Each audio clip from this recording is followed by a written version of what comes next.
Hey there, kids. It's time to sit because Battleground Casual is on. Here's Aaron or Matt.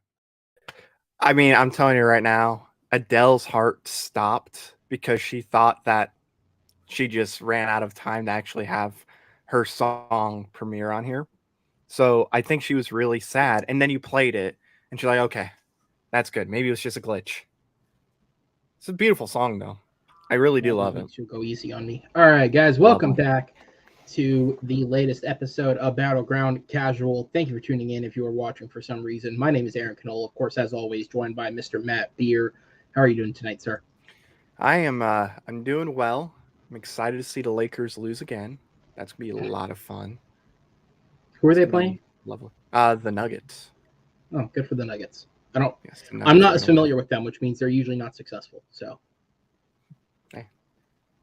so good for them. All right, guys, so we're going to jump into it. So tonight isn't a big night necessarily because last week we talked about how because of the writer's strike, obviously there's going to be news here and there, especially because the films that are already written are going to go into production, but there's going to be a lot less news going forward about projects, especially like up-and-coming projects until this is all over. So especially because we're into the summer season now, weekly we were going to be incorporating the movie discussions more into the show. It seemed like the people on the show enjoyed these discussions. It seemed like the people watching enjoyed having the discussions. And after making that big, bold statement, the immediate next week following Guardians of the Galaxy Volume 3, there wasn't any big summer release. It was just a dumpster fire of all the things that knew they didn't have a chance at making money against any other film. So they all came out the same week. They still all lost to Guardians, which held less than a 50% drop from week 1 to week 2. So these movies lost anyways, but they all came out. And so we're going to discuss them. Joining us tonight, I have a couple of guys who have seen a handful of these films as well as myself. Matt's seen none of them. He is just here for color commentary and a yes, I am. Style. I am just here for support. Coming in, a man who a couple of weeks ago excitedly told me I had to see one of these movies because it was so bad, and oh boy, did he deliver. Austin Howell is here. Welcome, sir. I sang the praises of Hypnotic from sea to shining sea, and I know I'm right, and I'm glad to be vindicated for my opinions. And Matt, I think Celine Dion sang that song in Love Again. We'll talk about it. She probably did a cover of it. I will say, I think it's a bold choice to wear toilet paper on the show today. Also joining us, strange because if there's anyone aside from myself who's going to spend time in theaters watching these movies, it is Mr. Chris Diaz. So Chris is with us as well. Welcome, sir. Welcome to talk about a bunch of movies I did not like, one I love, and one I thought was just okay. It's called putting your Regal Unlimited to good use. AMC A-list to good use. Yeah, that's what I'm doing. They're movies I don't care about. They're both more financially stable than MoviePass was. So yeah, I had MoviePass, and boy, did I exploit the shit out of that thing for about 2 years. Also, holy one crap. of them is in my top 5 of the year. I had MoviePass back when it cost like $25, and you could only see 3 films in a month. I still used the shit out of it, just not in a way that drove. I had the plan where I was literally going there and watching like everything because I had a theater within walking distance of me, so I was watching everything. I think I single-handedly put MoviePass out of business.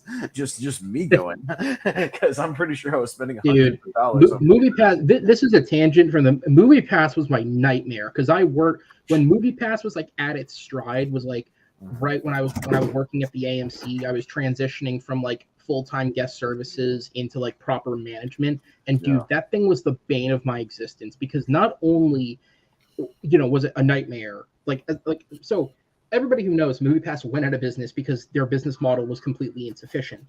In the last couple of months leading up to them going out of business, like this is the behind the scenes stuff, they just straight up like stopped paying for every ticket. Like they'd only pay for every ticket. Like they weren't paying the full fees that their business was recuperating, which is a nightmare to deal with on a financial end. And then on top of that, the specific location I was at, because it was the one that was in Disney, one of the busiest theaters in the world, they made a decision to just stop accepting it, which is a problem when they're, like you can go on the app and input it as a credit card and it will accept, because that's how it was set up, as like a credit card, which meant I dealt with all sorts of arguments from people who were like, well, I booked it on the app yesterday and it worked. Yeah, well, do that again, because I'm not taking it. Yeah. And for those who don't remember how much of a mess MoviePass was and how like just terrible of an idea it was to do like $5 or $10 a month for as many movies as you wanted to see. Think about Galactic Star Cruiser at Disney. Think about that. And I think that will tell you that'll give you like the best example, because for what $5,000 to stay at a hotel is just so smart.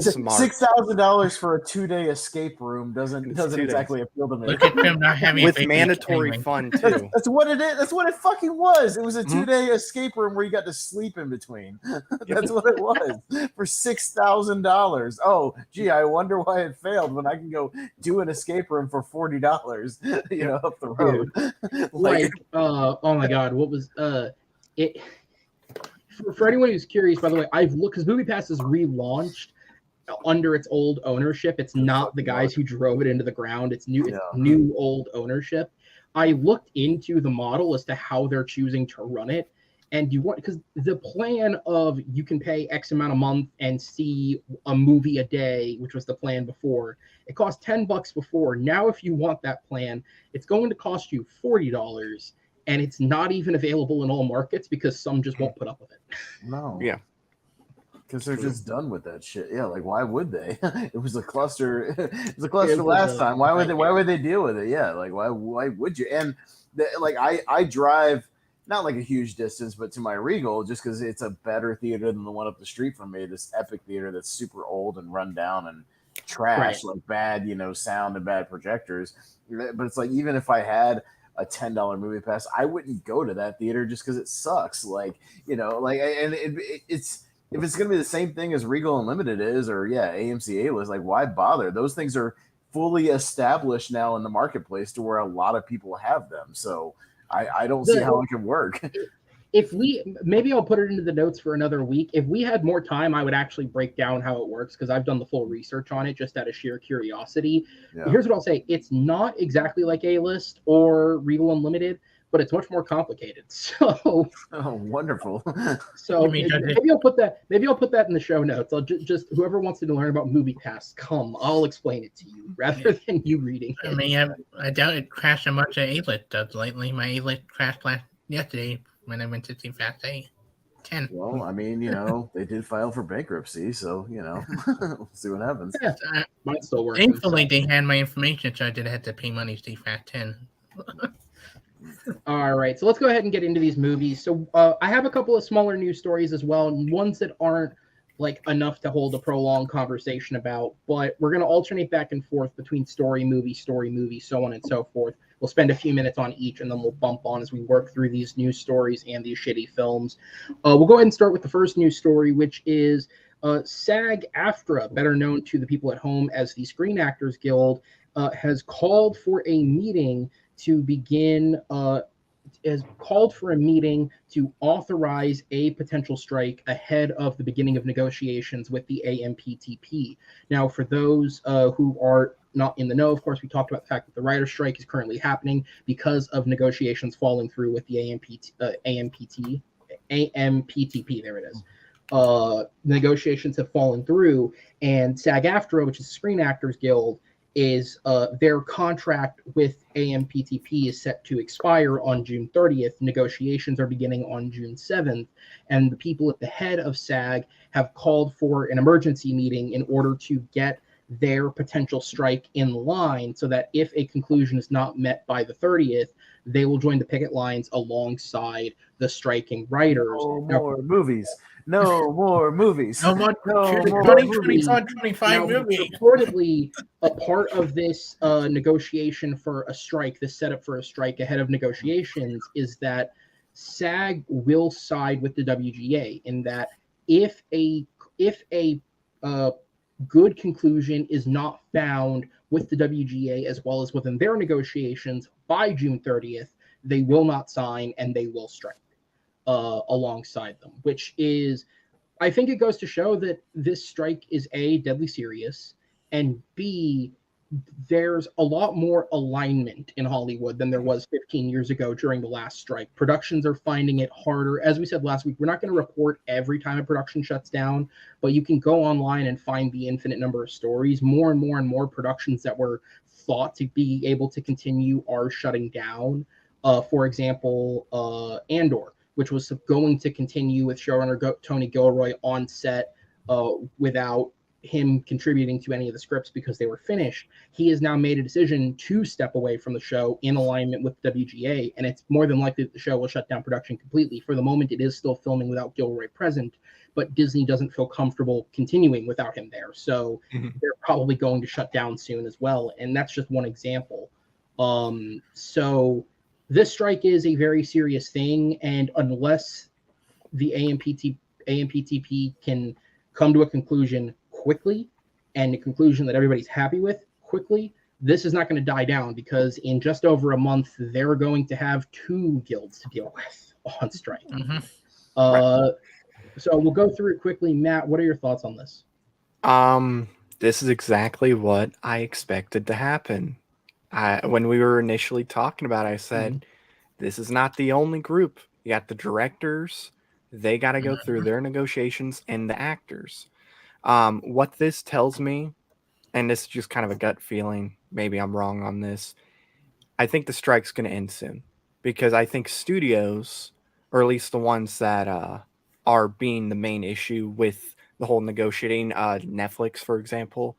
Netflix is apparently one of the main people that are like, nope, we're not going to agree to you. Most studios have been like, yeah, we agree to those terms, but it's Netflix because, they claim that you can't tell, what the numbers are on, their end as far as how many people see it, which is, as we learned with Disney, completely wrong. But it tells me that if the actors do go, okay, we're on strike, this thing's going to end quick, because, yeah, the studios may not want to pay whatever the writers and the actors are going to ask for, but they're smart enough to realize that if nothing's filming at all, they're not getting any money. They're just delaying the money they could get, and they're losing more money. So I think we're going to get to the 30th. Nothing's going to be done. And I think within a week, they're going to sit down and they're going to get this figured out, because you lose the actors, you got nothing. You lose the directors, you don't got anything as well. But I think this is going to really kick into high gear, especially with them aligning with the WGA. So, yeah, I knew we were going to be in a situation like this because of all the other organizations that have to go into their negotiations. Austin, any thoughts? Not much. Just, if they don't do something, then the only movie we're going to get next year is Life with Busey, the movie. So somebody will just film Gary Busey with no script, just running around like a city or something. And we'll I want to strike now. Let's get a strike happen, because I want that movie. Yeah, right. So Matt has crossed the picket line. Let's get the strike going. Yeah, we'll get a bunch of I am on the studio side. We'll get another Jackass movie, because you don't have to write those. You can get whatever other unscripted Impractical Joker movie. Yeah, just whatever else you don't have to script. And don't have actors from the SAG. So whatever. Yeah. I think now that the actors, and especially if the directors get on board, holy shit! If the Directors Guild gets on board too, Jesus, man, like this thing will go into overdrive, like Matt said, and it'll go quick, because they're going to quickly realize if they don't get stuff back into production soon, you're not going to have, it's going to be like 2020 all over again as far as output for 2024. And you're going to have very, very slim pickings, as far as just anything you had that was already in or post-production or whatever. And that's all you're going to have. So, which is a nightmare for studios because obviously it's been very public that, in the wake of 2020 and the disastrous year for the box office, obviously not the biggest concern from the year 2020, but for Hollywood, the disastrous return of the box office because of what happened and that slow rebuilding through 2021, we're finally at a place of normalcy and we're finally at a place where we are finding films. Look at Mario, look at Guardians. We're finding films now that can compete with the box offices of previous years. And the last thing they want is for something to happen that's going to derail that process again. Because I think the public as a whole are very shifty with the way that their mind works. They're very reactionary to the way that things work. I think people became used to having everything at home at the touch of their fingers, and they went, oh, well, fuck the theaters. That's fine. We don't need it. We'll just watch it here. And then they finally got that theater experience back with a couple of those films that were enforceful of, we're not giving you an at-home experience. You want us for the first 3-4 months to come to the theaters. And now I think we've found that again, with people wanting to go back for these great movies to see in theaters. And so the studios don't want to lose the momentum that they have. Because this year's, the whole Shazam being the one exception, the whole month of March was a success for studios. Mario's been a huge success. Guardians has been a huge success for Marvel, especially off the back of Ant-Man grossly underperforming. So Air has been a success. Yeah, I guess all things considered for the fact that it wasn't supposed to go to theaters. Hypnotic was a success. Oh wait. With that Rising was a success. All right. So then, Chris, do you have any quick thoughts before we move on? I think they had to make a deal soon, otherwise, everything we're looking for the next couple of years not going to happen because this strike. They should get better wage and better pay. This deal had to be done soon. Even Marvel in trouble. That did not happen. You get rid of the writer, you get rid of the actor, then Blade probably will get canceled. A lot of projects probably will get canceled because of that. Well, I don't think Marvel's canceling anything, but certainly it's going to get delayed. Yeah, things will get delayed. All right. So we'll go ahead and jump into the first movie then. All right. So do we want to save the best for last, or do we want to get the good one out of the way so that if anybody Save the best for last, they'll see the good one first? I'm just here for support. Yeah, it's whatever you want to do. I can talk about whatever. So yeah. All right, so I'm gonna put the first one first because I know the watch times of these videos. So if anybody is watching, I want them to get the good one first. Yeah. I won't say very much because I've already praised it, but we're gonna discuss 7 different movies over the course of this show. The first one we're going to do is Blackberry, which I had the opportunity to see early last month as a part of a festival screening. And obviously it went into limited release last week, although I believe it was over 500 theaters, so it is still pretty widely available even for a limited release. Blackberry stars Jay Baruchel and Glenn Howerton of It's Always Sunny in Philadelphia fame as the heads behind the company that brought you the Blackberry, and it is sort of a social network, Big Short style movie that tells of the rise and fall of the company behind Blackberry. I've already talked about the film a couple times on the show, which is why I won't spend too long on it. I think it's incredible. I thought it was really, really good, especially coming from a more rookie director. I thought he did a really solid job handling the low budget. I like that this movie feels like it was sort of made in the 90s. I think it has that type of touch to it, and I think he did a good job of, it's not artificial. Like, it feels genuine in the way that the movie's being made. Baruchel and Glenn Howerton are 2 actors that are not often in a movie like this, but I think they both do a really good job with their performances. Really, the biggest thing that this movie has going against it is the fact that it was released in the same year as Air, because I think Air is a movie that covers a biographical topic from a time period in a very similar way that this one does, and I just think that that's an unfortunate coincidence because, for me at least, Air is the best film of the year, and this movie is up there, but it's not the best film of the year. So that's its biggest flaw, really, is that it's not going to get a lot of Academy love or anything like that for people who want to push it forward, because I think there is something higher profile that's better than it. But that said, if you have it playing near you, I would absolutely recommend you go check Blackberry out. It's the only film I'm going to recommend here tonight. Austin will recommend Hypnotic, but it's the only film that I'm genuinely going to recommend to you tonight because I think it is genuinely worth watching. At the very least, if you can't find it in a theater near you, definitely check it out on VOD when it goes to rental. It'll probably find its way onto a streaming service. It is quite Probably an next enjoyable week. film, huh? Probably next week will be available. That's how it always is anymore.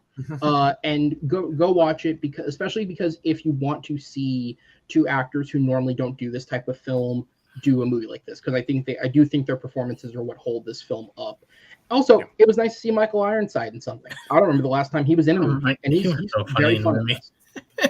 Mhm. Austin, you just saw this I just saw today. it. Yeah, Partially, I want to say because of the show that we were doing right now. yeah. You sent the list out, and then I looked I looked it up, and it was only playing in one theater. I'm right outside of Asheville, North Carolina, so it wasn't like at my Regal or anything. Like I said, it's in limited release, but I do have two more art house theaters in Asheville that get some of those limited release movies, and it was actually at one of them, playing at like 4 and 7. So I jumped over there after work and got a chance to see it, and luckily, yeah, because it was awesome.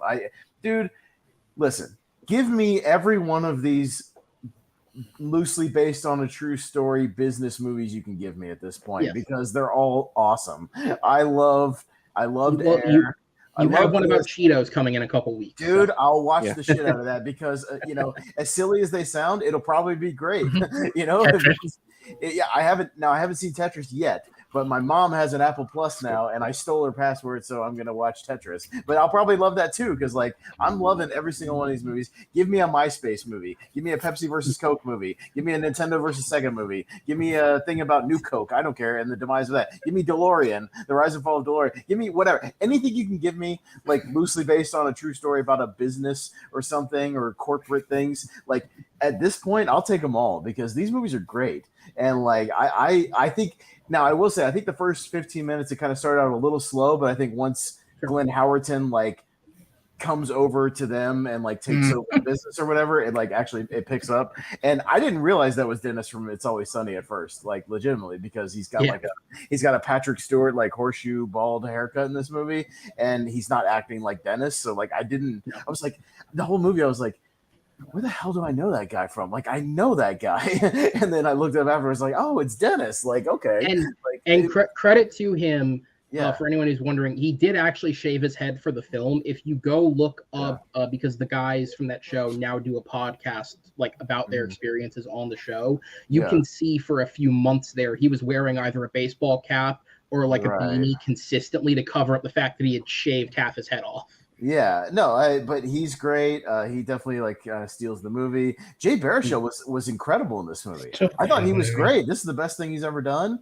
I think his character progression and how his character moves like throughout the years, like it works, and how he kind of opens up. Yeah, all the little side kind of character actor performances. Yeah, Michael Ironside, he's perfect in the role he's given, which is like, he's not in a lot of the movie, but he's perfect for like the role he's asked to do. Be kind of a guy that looms at everybody, and keeps everybody in line. Like that's perfect for Michael Ironside. And yeah, it moves quickly. It's a story that yeah, I remember the whole BlackBerry thing, and then it just kind of disappearing almost, overnight. Yeah, once the iPhone came out, and it was like, I hadn't really given it a whole second thought. But yeah, it's fascinating, and it's surprisingly very funny. There's a lot of great. If you're a '90s kid, there's a lot of '90s references in this movie. Boy, a lot of Teenage Mutant Ninja Turtles references if you're into that sort of thing. And movie references. Yeah, movie references, video games, all that kind of stuff. So if you're I was the only person in the theater laughing. There was a joke. It's not like a spoiler or anything. It was just a joke about some guys looking at a Star Trek Next Generation message board, and he goes, "Some guy on here is saying Noonien Soong is a Q," and I was the only one that laughed in the theater. I thought, because I understood that reference. So like, it's very specific geeky stuff, but it's a movie about nerds and corporate stuff, and I dig all this shit, man. Give me any of these movies you can give me at this point, and I'll watch every single one of them. So bring it on, man, because Air is my second favorite movie of the year. This will probably be, I don't know, like we'll see how the rest of the year plays out, but this is certainly a contender as well, for sure. So I loved it. Yeah, absolutely. Chris, your thoughts? I know you saw it as well. Yeah, I saw it into your recommendation, and I love this movie. I saw it was surprised, but funny, it was insightful. I wish it came out later in the year, because I think Glenn Howerton should be in the conversation. Best supporting actor. Like, I see the way he played that role, especially without going into spoilers, the very last scene with him, with his face when he heard news, and it just that shock anger, that resignation of the fact. I think one best moment in the film. It had one more quotable line of the year. On I'm from fucking Waterloo when the freaking vampire line. Like I think it was a little bit better, but this is my number 5 of 4 year right now on my list. I loved it. I think it does lose a little stream theme at the end, but I think that is very impactful. But it's funny. It's nice and funny. It's great script, by the way. And great directed. Like I've been a fan of this director. I think I mentioned him before on Austin. Maybe he did a found footage thing. I mentioned in my honorable mention. He did a movie called The Dirties. I really like a found footage movie. Yeah. Yeah, get about kids being bullied and school shooting. I've been a big fan of this director since then. That's a great recognition of somebody not a lot of people have seen movies from him from before. And I thought Jane Bransell, best performance besides How to Train Your Dragon stuff. I think this is he is showing that he is a really good actor, and he really gave a kind of Jesse Eisenberg type performer, but a better, more likable character that you feel sympathy for. Then you lose a little sympathy to the end. I definitely feel sympathetic for him again. Great movie. I definitely recommend, especially Matt, then you haven't seen it, definitely check it out. One of the biggest surprises of the year. I put it second behind Air and ahead of Tetris. Yeah, I don't think it'll get like a bigger theatrical release than probably what it's got right now. So yeah, it probably will be on some kind of, at least for rental on a streaming services, like on VOD, probably in the next 2 or 3 weeks. I wouldn't be surprised if it drops somewhere, or at least for rental. But yeah, I think people should check it out. If you're digging all this other stuff like Air and Tetris or whatever, man, it's right up that alley. Like I'm loving all these movies. I would love to see. It won't happen, but I would love to see it maybe get mentioned in contention for best screenplay, adapted screenplay, or something. We'll see. And I think it has. I think it has an outside shot. I really think it is just a question of how much it gets pushed. Mm-hmm. I think with Glenn Harrington, But yeah, so we'll go ahead and move on. So one of the things that I'm adding to the show is since Matt and I are the two kind of most consistent people. Matt, of course, I know that you have a review channel of your own, so you would do the same thing as I do, which is to an extent you rate or score a film. Now I know we both have different scoring systems, but to kind of close out the film discussions, I'm going to start including those as a part of it as just the wrap up. So Matt, obviously tonight you've not seen any of these, so it'll just be mine. But for the final wrap up on Blackberry, I think we can all agree it is an excellent film. I think it's one of the best films of the year. And I would give it a 9 out of 10 is my final score on it. I think it's a genuinely great film. Check it out if you have not. So we'll go ahead and bounce over then to the next news story quickly here, which is that Disney announced that between Disney Plus and Hulu, they are purging over 24 shows and movies, and the list continues to grow of things that are disappearing. So it was announced earlier in the week that Disney plans to merge these two into one streaming service by the end of the year. And they want this, the quote that was sort of given is they basically want Disney Plus to be a premium experience for people who are viewing or that have the service. And I guess a part of that is they've made a decision to take off content that isn't performing, and they are instead going to send it out for payment to other streaming services or FASTs, free television, like Tubi and things like that, in order to make some money off of this because it didn't work for the streamers. In terms of Hulu, most of the content that they are pulling is actually their FX content because FX and Hulu have an in-company partnership to stream simultaneously. It'll air on FX and then move over to Hulu. The biggest of these shows being Why the Last Man and the very recent animated show Little Demon, both of which are being pulled from Hulu. In terms of their original content, the biggest thing they're pulling is the Kat Dennings show Dollface, which was canceled. They're pulling that from the service. In terms of Disney Plus, it seems as though they are pulling basically any original content that they've created that's not from a major franchise or notably had any real major success or budget. In terms of television, that means almost everything that they've made that's not Marvel or Star Wars is gone. The John Stamos show Big Shot is leaving. Mighty Ducks Game Changers is leaving the service. Diary of a Future President is leaving the service. If you're a Disney Channel fan, that was more of a Disney Channel show. I could keep running down the list: the Turner and Hooch reboot, the Willow reboot. All of it is leaving the service. The only thing that is staying on the service, it seems, is the High School Musical series, which is still in active production. There's a 4th season coming out later this year, so that is staying on the service for now. And the Doogie Howser reboot that they have on the service, and I have to look this up to pronounce it correctly, Doogie Kamealoha, which just had a 2nd season, that is also staying on the And service. then they also keeping because after people put Howard onto the service as well. Sure. So, but the point is, they're purging basically anything that's not Disney or Star Wars, or at least had some marketed success. High School Musical staying is not a shock. The numbers that Disney has released have shown that High School Musical is basically the only thing that succeeded for them outside of Marvel or Star Wars. And so it's not shocking that if they're making this move, they're pulling their other stuff off.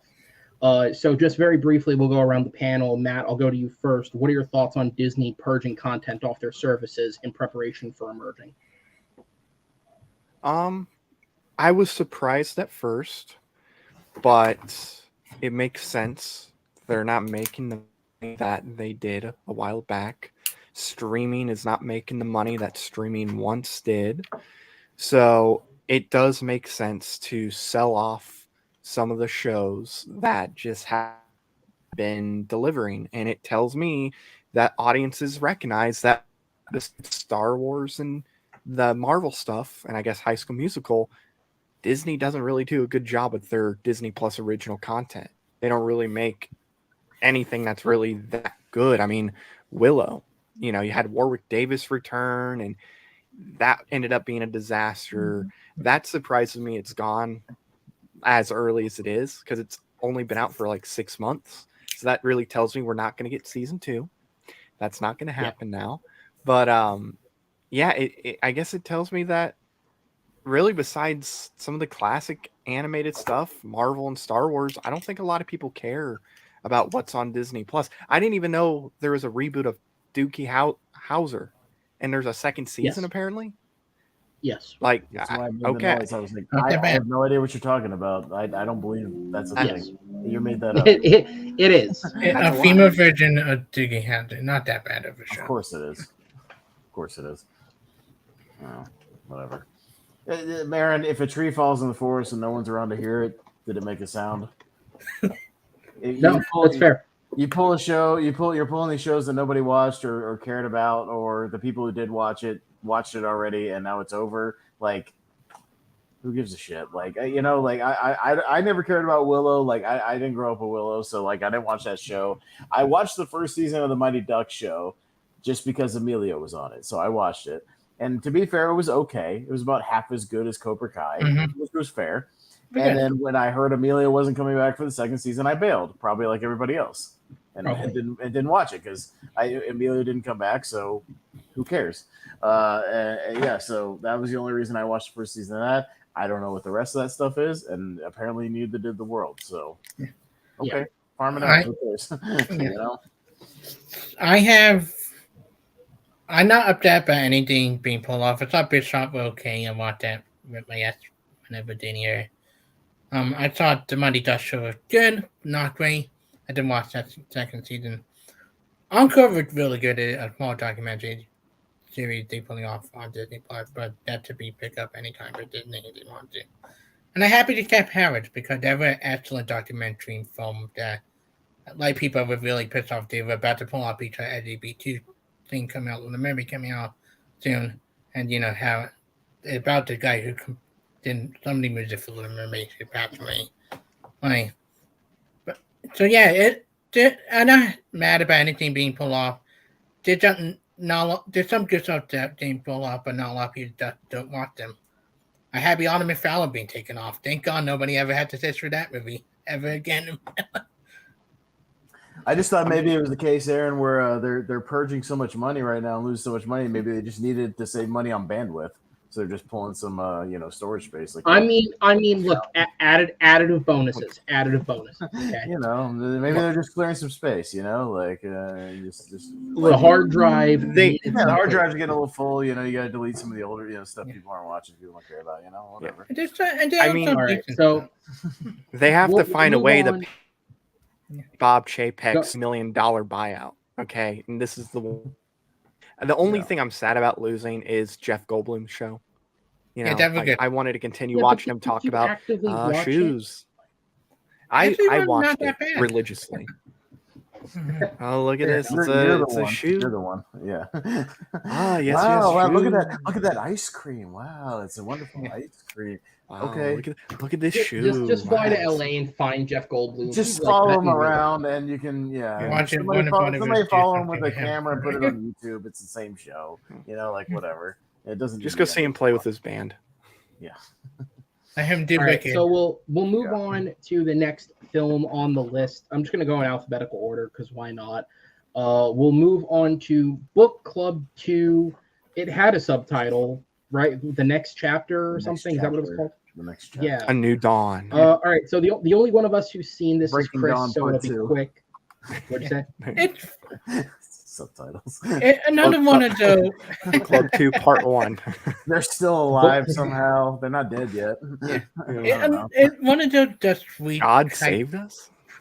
Like you're looking for a decent street movie to take your mom to. It's a street movie. There are funny moments here and there, and it's just a straight bad movie. Not something I would watch again, but kind of like the first one. I did watch it, I had fun, and the cats make it entertaining. I will say, Bro, it's a grandma movie. Let's move on to the next movie. Nobody gives a shit. Like, Yeah. who cares? it's better Move on. than it's your grandma's favorite movie. Let's move on. I was gonna say I have not seen Book Club 2, but I have seen the first one, and I just presume that they're basically the same film except one set in Italy. Yes. Same movie. So, and nothing about them reading a book about them going to Italy. You could have said this was the first Wives Club 2, and I would have believed you. I don't know who's in those movies. Yeah, that movie, that other Diane Keaton movie from like the night. You could have told me it was a sequel to that, and I wouldn't have known the difference. I'd be like, yeah, Mary Steenburgen was probably in that movie. What's her name? Jane Fonda was probably in that movie. I couldn't tell you like what the difference is. Jane Fonda is legitimately in all these movies. Yeah, like I can't tell them apart. So what? I mean, you could have told me it was the Best Exotic Marigold Hotel 3, and I would have believed you. Like they all look like the same movie. Like, Look, listen, what they probably did was the producers and the director, they saw 80 for Brady and were like, wow, people go see old ladies still. Let's make Book Club 2. Mm-hmm. All right, so we'll move on. I don't have a score for Book Club 2, but back in 2018, I gave the first one a 5.5 out of 10 because I had no real emotion towards it except for the fact that Diane Keaton and Andy Garcia were enjoyable together. Their scenes were the only scenes that were any type of engaging. I don't know if he's even in this one. He's barely in this one. He's in the cast list, so I'm assuming. Yeah. He's in one shot. He was in one shot of the trailer. I saw the trailer like 9 times, so he's in one shot of the He's trailer. barely in the movie. They were playing that trailer in front of everything. Everything that wasn't rated R got that trailer, and like everything that was rated R got Strays. That's the trailer I've seen 100 times. You know what though? Every R rated. I don't care. Yeah. Hey, Book Club 2 movie gets got 5 out of 5 Jane 2 Fondas. months, so you're gonna get to see it a whole lot more. Right.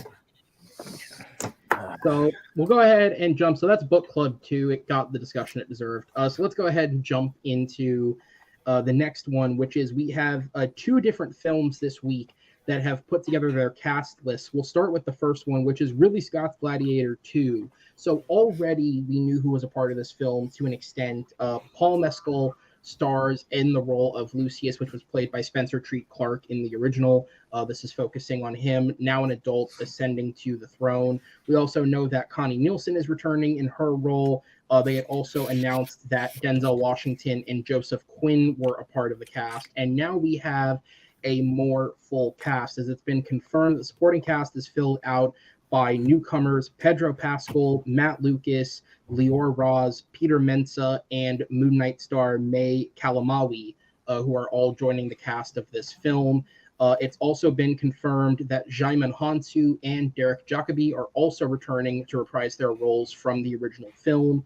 And the final announcement is that Barry Keoghan, who was previously cast as the villain in the film, is actually out of the project. He is backed out of the movie and is being replaced by White Lotus star Fred Heckinger, who will be making his sort of big blockbuster debut later this year in Kraven the Hunter, in which he's a part of the supporting cast of that film.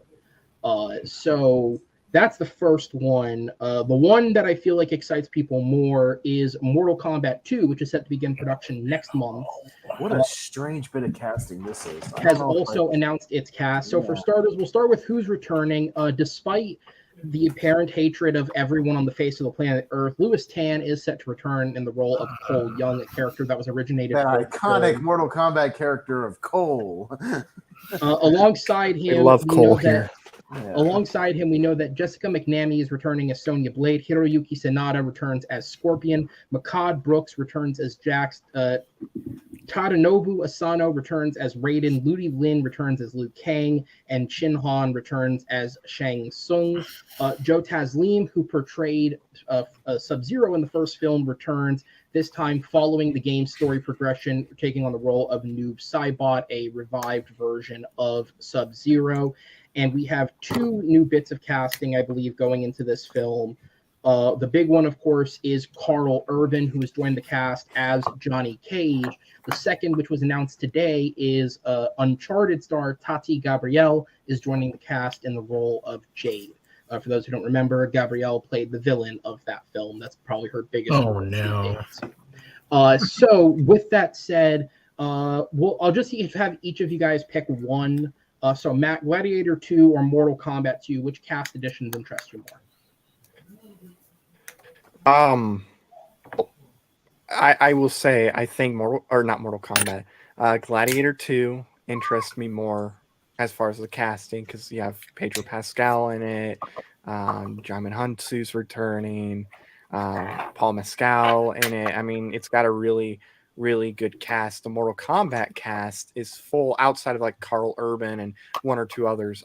Okay, these are people that you could literally say, hey, so-and-so is playing this character, and it could be somebody that's actually not in the movie. I'd be like, oh yeah, okay, yeah, that makes sense.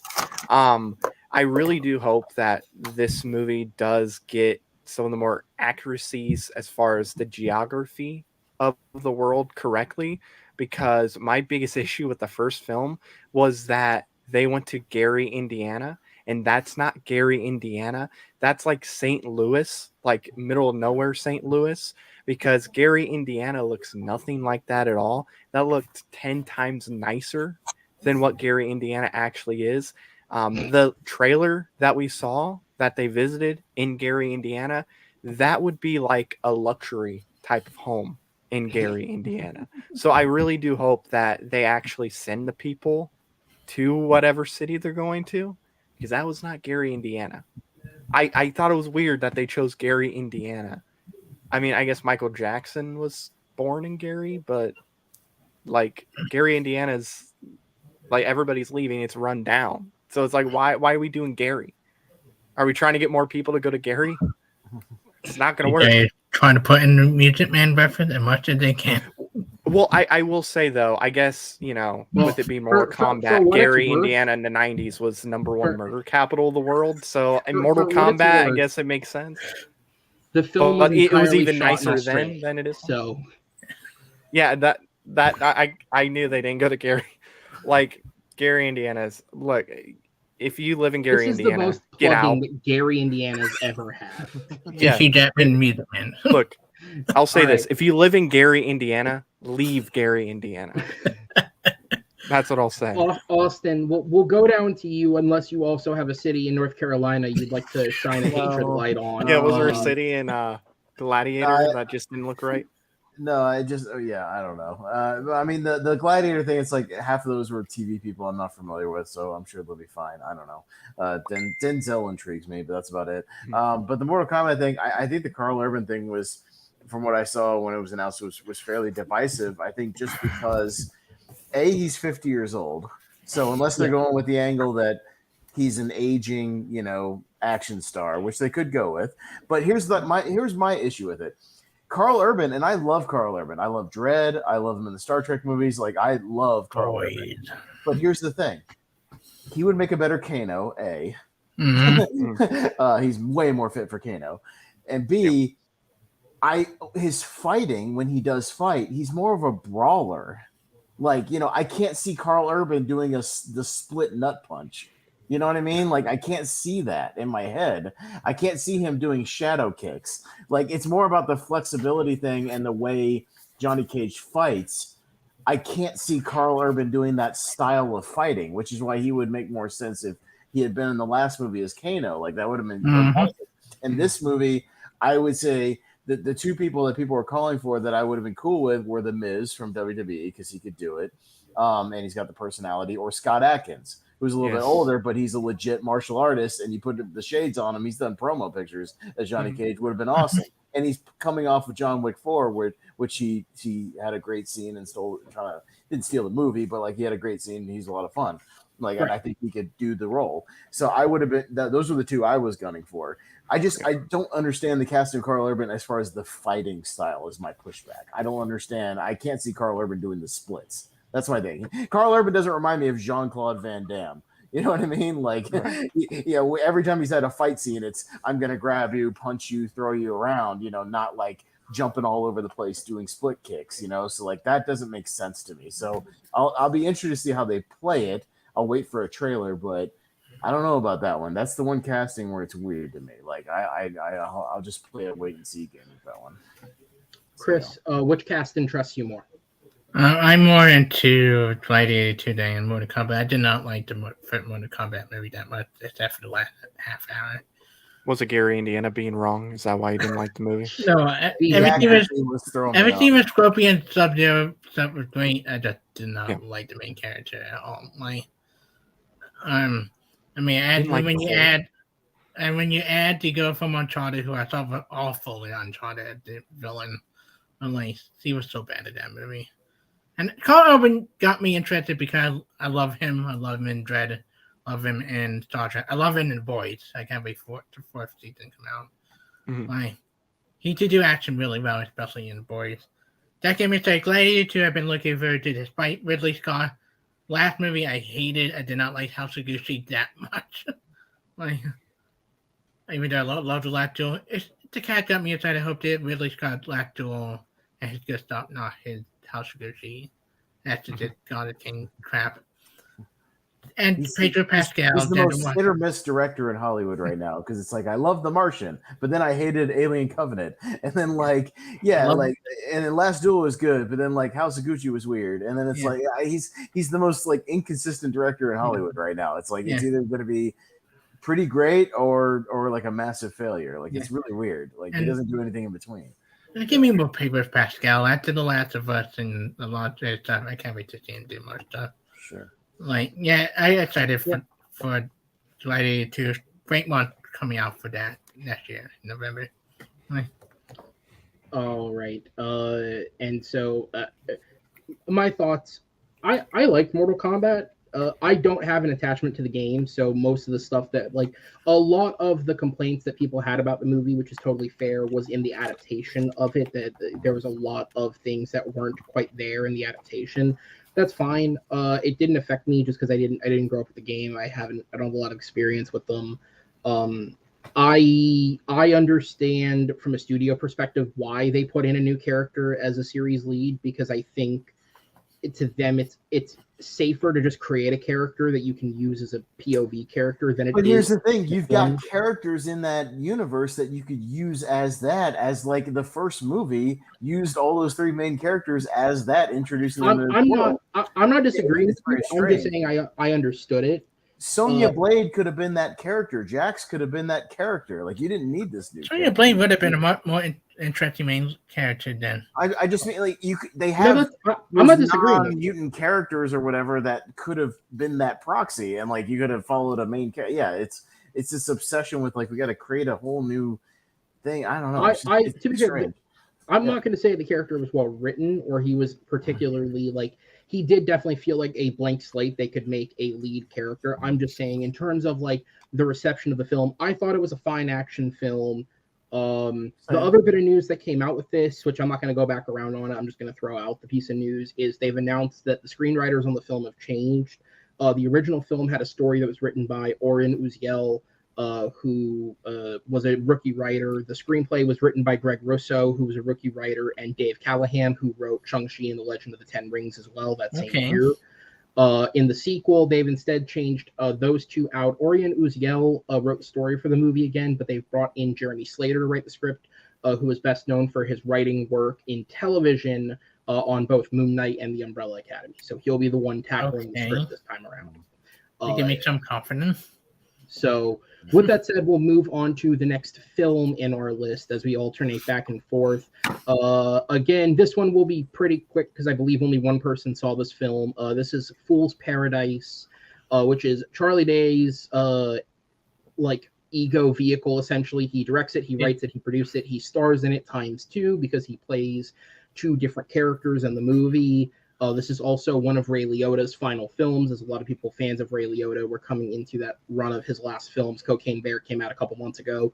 Now we have Fool's Paradise. So, Chris, very quickly, what were your thoughts on the film? This is in contention for the worst of the year right now. This movie is not funny at all.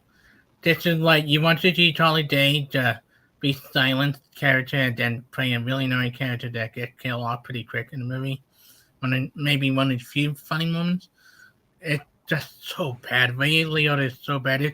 And the guy for The Hangover played the most obnoxious main character I've ever seen this year. That really got my nerve right from beginning to end. Don't go watch this. It's worse than another movie they bring up. This is the most unfunniest movie I've seen this year. I wish I got my 1 hour back from watching. Great cast. Right. Great cast put together. Like when you let the cast, like great cast wasted in the film. Oh, yeah. All right. Well, that was a glowing review. We'll go ahead and move on to again. There's the review. It's not good. The rest of us didn't see it, so we'll go ahead. I might have if it was playing other than one time a day at 9:00 at my Regal, and that's for what it's worth. Yeah. Of all the movies this week, I believe this was the most limited of all the releases. Even Rally Road Racers got a bigger release than this movie. Yeah. So clearly this was a case of, because this movie was also on hold for a long time for reasons that even Charlie Day couldn't seem to explain. So this just kind of feels like they just really wanted to bury this one and get it over with. This should have just been a streaming movie like that White Man Can't Jump movie they just dropped or something. Like just throw it on a streaming service. Here's the thing, they have focused on him being the main character. I think the film would have been better. Because Ken, whatever you say his name for The Hangover, Ken Jeong, annoying character. Should not be the main character of the film. I would only watch it just out of curiosity because I again, until I saw the poster, I was like, oh, so Cocaine Bear wasn't Ray Liotta's last movie. Okay, so this might be his This is embarrassing last movie for Ray Liotta. Well, and for what it's worth, it's also not his last film. It's one of, but there is other stuff that's coming. I'm sure, they all... It seems like everybody that passed away, and there's always one that comes out like 5 years later, like some animated movie he did a day on, that comes out and they promote that, like Sean Connery or whatever, they all do like one day on some animated movie and that comes out 10 years later. Yeah. So as of now, from what I found, because I did look into it before, he has 3 films that are left to come out. Okay. He has a horror film called The Substance. He has a thriller film called Dangerous Waters, and then there's something called Clash, which there's no real information on. There's one. They're probably all movies, much like because he seems like a guy kind of like Trejo. He probably did like a weekend on the movie, and he's probably in like 2 seasons and all of those. You know what I mean? Like it's one of those things. Yeah. He has a movie coming out too called April 29th, 1992, with him, Scott Eastwood, and Tyrese Gibson. Well, is that going straight to Redbox or something? Yeah, this is. I don't know if it's going to come on Redbox, but it's about the riots there's like riots or whatever after Rodney King's verdict. So I guess it's about like his son. We made a movie about the Rodney King riots with a white guy in the lead. It went so well. Yeah, but it's like his son is in the middle of it. And he's got to get his son out. It's one of those things. Oh, right. The less said about that, the better. We'll move on then. As we said, moving on to the next news story here. The Cannes Film Festival is happening this week, and it is in full swing. There was supposedly controversy around Johnny Depp being here, but it was all just puff pieces that people used to get clicks online because Johnny Depp's name will get you clicks at this point. So don't bother reading into it too much. If you want to read about the controversies connected to that film, look up the director's name. You'll find so much more interesting information that I'm not going to bring up here. The real stars of cons, though, are the films that are competing at a competition, because this year we had not one but two big headlining blockbuster films that debuted outside of competition. We had Indiana Jones and the Dial of Destiny, the final film of the Indiana Jones franchise, and the first to not be directed by Steven Spielberg, as James Mangold takes over the director's chair. Debuted. We also had Martin Scorsese's next project, Killers of the Flower Moon, make its debut. That screening actually happened earlier today. Its first screening went through, I believe, or maybe it was yesterday. They're already writing And- articles about it. Yeah, they're Yeah. like Martin Scorsese got a huge ovation, like big thing. Mhm. He got a huge ovation, went over very well, as As opposed to the other movie. Yeah, Which- Yeah, as of right, so I was Yeah. gonna get into that real quick. Yeah. So Indiana Jones, because all critics are obviously at the festival, they are allowed to review the films as soon as it comes out. Now, keep in mind that these scores that I'm about to give are reflective to change, because it's a limited number of critics that are there. Only the biggest of publications or anyone that's willing to pay out the money to send somebody to con are there. So not every publication that publishes is there. Obviously, a lot of people nowadays pay attention to YouTube critics more than they do written critics. None of those people are there because, again, they're not often invited. They would have to pay their own way there. And I don't know about you, but I don't have the money for that, and I'm assuming they don't. So they're not there. So it is a very limited number. Indiana Jones and the Dial of Destiny currently sits at a 52% approval rating on Rotten Tomatoes. The general consensus seems to be that the movie itself is not bad necessarily, more so that it is just an okay conclusion of the franchise. People seem, because there's a weird dichotomy that's happening here, because the score itself is lower than the score that Kingdom of the Crystal Skull received, which is a 78% approval rating when it came back out in 2008. However, it seems as though people are more positive towards this film, even the ones who didn't like it. With the consensus seeming to be that Harrison Ford does give a great performance, despite maybe some of your misgivings about the fact that he is CG'd for a portion of the film in order to de-age him. That the supporting cast do work here, but it seems as though the main criticism that's being levied against it is that it feels like Mangold is trying too hard to be Steven Spielberg, and that he is not being himself, so to speak, in the director's chair. There's a lot of this movie that feels like it is actively trying to recapture the magic of the old films, and that is when it seems to fall flattest the most. Whereas when it is just itself, with its new screenplay writers and its new director at the helm, it works a lot better. Killers of the Flower Moon, however, has debuted to much, much more positive reception. The film currently sits at a 96% approval rating on Rotten Tomatoes, and has already been hailed as one of the frontrunners for the Oscars come later this year, with stars of the film Leonardo DiCaprio and Lily Gladstone being named as the standout performers, amongst a cast that also includes the likes of recent Oscar winner Brendan Fraser, Robert De Niro, and Jesse Plemons. So this movie is stacked out. Of course, this has been a long development film for Martin Scorsese. It's been around for years. He finally got it done. It's the uniting of his two, muses, so to speak, in De Niro and DiCaprio. So I think people are just really excited that the movie's at the very least good, apparently excellent, which I hope it is, because it comes in at a whopping 3.5 hours, and my God, was The Irishman not worth that runtime. So I hope this one is. Matt, I'll go to you. What are your brief thoughts on the reception that these movies are receiving? So Indiana Jones is not a movie to play at Cannes, it feels like. I'm not too worried about the score here. It's 52%, 29 reviews. It is what it is. It seems like the negative ones, like you said, they're not saying it's bad. It looks like a lot of them are saying that it plays it more safe. Yes. Like it's just safe, and it is what it is. It doesn't take chances, all that stuff. Which I'm okay with. If I can have some fun with it, I'll be fine with that. I don't need this movie to take risks. I mean, I'm not expecting this movie to go crazy. Harrison Ford is 80-some years old, and Indy's in his 70s in this movie. So I'm not too worried about it, playing it safe. Yeah, I wish everyone would have came out and said, "Oh my gosh, this is fantastic. It's incredible." But hey, if it's a decent movie, that's fine. Everybody's saying it's better than Kingdom of the Crystal Skull. That's all that matters. I think this is probably going to land between 60 and 75% is kind of my guess. I do think it's going to go up. But it is what it is. I'm still looking forward to it. And yeah, Killers of the Flower Moon, not surprised at all to hear that. People are saying it's great.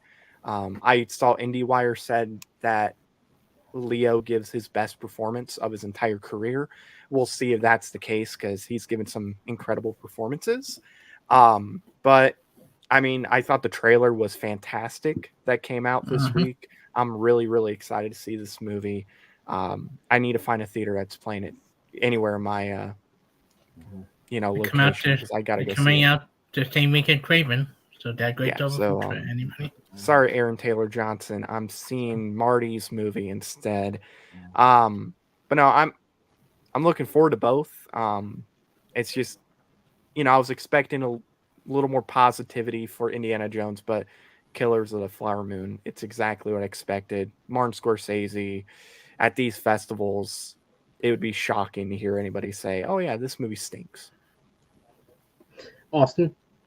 Yeah, I don't know if the intention was for them to release Indiana Jones and then for it to get lukewarm reviews at best a month out from the film. That's not a good thing, at least with the Flash, the buzz has been good, the people who have seen it and increased some people's anticipation as opposed to I mean, I don't know if I always had the anticipation of like I'll see it, but like my expectations are low at best. Like it's I'm more just curious as to what a Steven Spielberg less Indiana Jones movie looks like. I don't know. So I don't know. We'll see about that. I don't think the score is going to go up that much because even the good reviews are like 3 out of 5, C, C plus. Like even the good ones are or the positive ones or whatever are not terribly positive. So it's like if they're borderline like that, I don't know. Killers of the Flower Moon is one of my more anticipated ones of the year for sure. I'm glad. I don't know if you guys talked about it, that the Apple Plus had that deal where most of the movies are going to come out in theaters, at least for the rest of the year, which is cool. So we're going to get that Ridley Scott like Napoleon movie in theaters. Killers of the Flower Moon will be in theaters, so that's good. I would like to see it in a theater. That'd be great. So I don't care if it's 3.5 hours. That's fine with me. I believe it's when you account for theatrical exhibition, Apple is investing about $1 billion into its film production studio. Yeah. So hey, I've been screaming about some of these streaming movies getting a shot in theaters, at least for a limited run. I've ranted about how I would have liked to have seen stuff like Prey and Hellraiser in theaters, and from Hulu that I didn't get a chance to, that I would have liked to have gone to the theater to watch.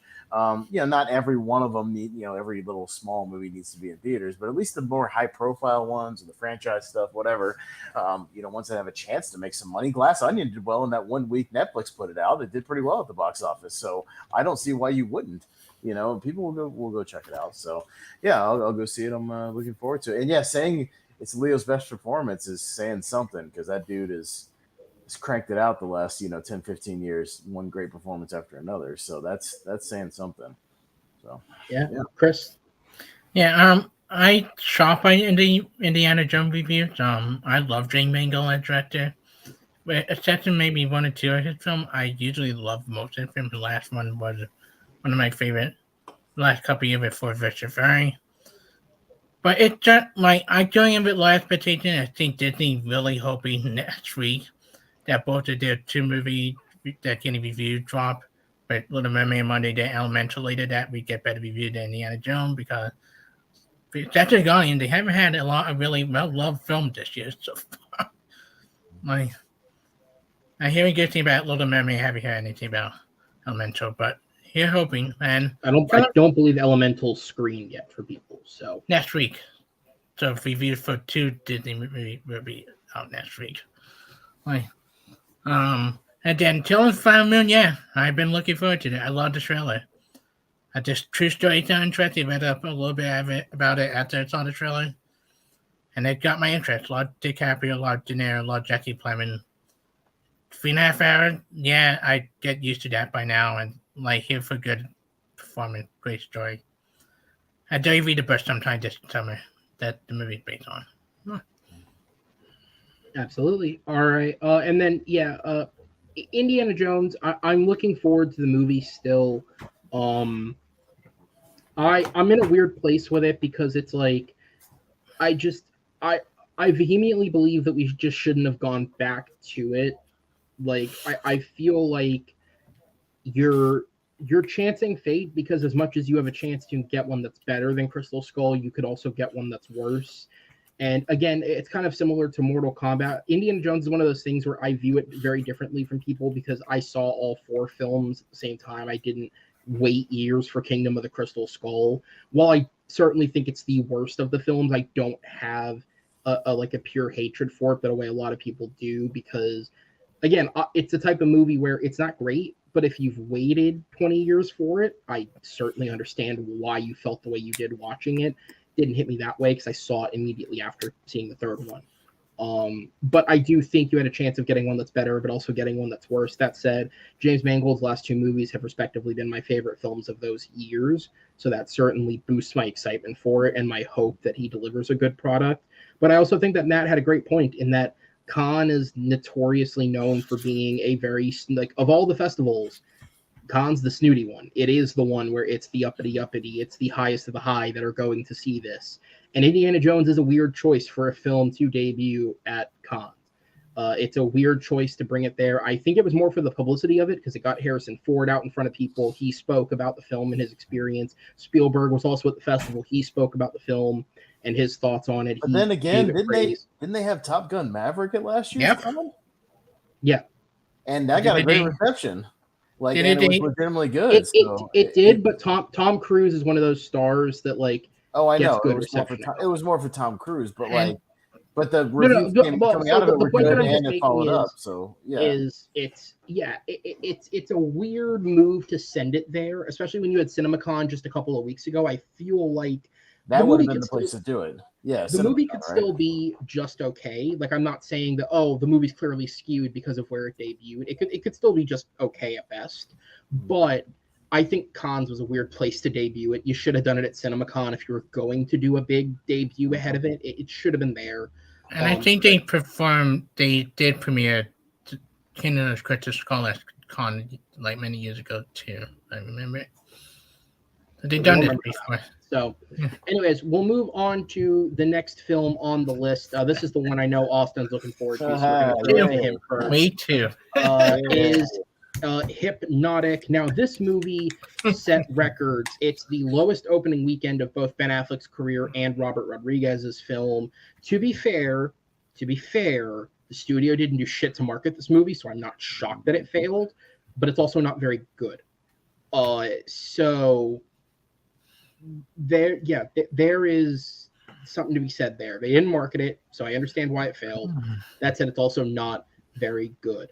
Austin, a couple of weeks ago, I believe it was after the show. I don't believe we did it on air, but it was after the show. You were talking about the movie and that it was what you had seen.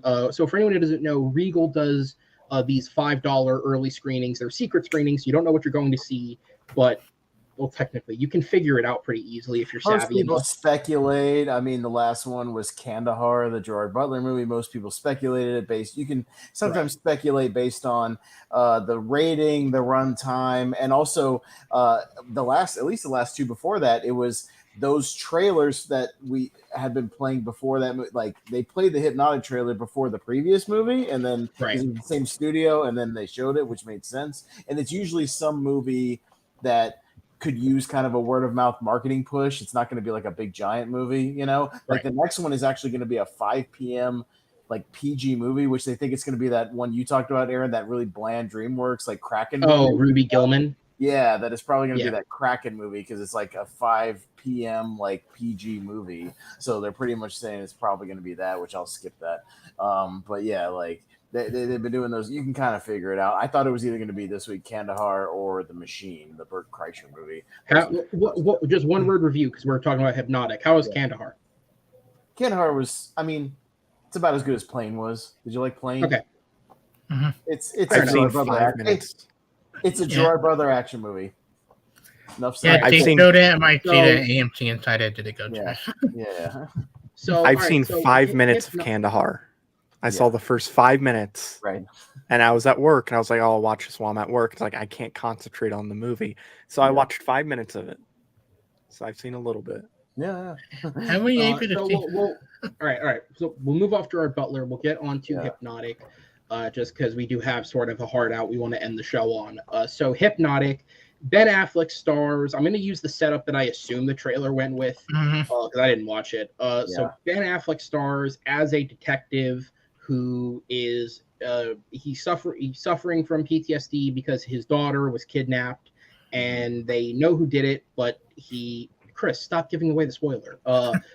They know who did it, but he hasn't found his daughter yet, and he goes to stop a bank heist, but some weird shit goes down with the bank heist, and it sort of delves into this like sci-fi world. Was that what the trailer basically sold us The as? trailer basically said that the plot was Ben Affleck chasing William Fichtner, who had this strange power to make people instantly hypnosis to do things, which, to be fair, is not a bad setup for a movie, like in theory, but that was basically like what the trailer sold you was going to be. Which, to be fair, is what the first half of this movie is. Right, the first 45 minutes or so is basically that. Yeah, it's them going. He's doing a It's cat and mouse correct. thing with William Fichtner. Yes. So, Austin, you were the one who was passionately singing the Yes. praise is not the right word, but you were singing about it. So It was jubilation at Dive how it was, and I've proclaimed it as my favorite, like, best bad movie of 2023. I've been waiting for a great bad movie because I love like great disasters, like great trash fire movies. Like I don't like Go back and I don't like Go ahead. boring. I don't like boring bad movies. You know what I mean? That's the worst kind of bad you can be is stuff like Love Mhm. Again, which is boring bad, Right, and Timmy. just nonsensical bad. I like movies that are so stupid that they're great, or so just ambitious and fail miserably that they're great. So my thing with Hypnotic was, yeah, that initial setup is not a bad setup, and like it's intriguing enough to kind of push you through the 45 minutes. The problem is, and it's a tale of two movies. It's a tale of two halves of a movie. I don't know how much we're going to get into spoilers. I probably don't. I'm not supposed Can to we spoil talk about anything. spoilers for this? I don't think so. I don't think we're supposed to start. this one we are. Oh, we Yes. are? Okay. So All right, so you know Okay. what, all right. Matt? Put up hold on. the alert. Let's Put up clear. the alert. Matt, are you concerned about spoilers? You're muted. You're muted. I can't hear you. God damn it! Yeah.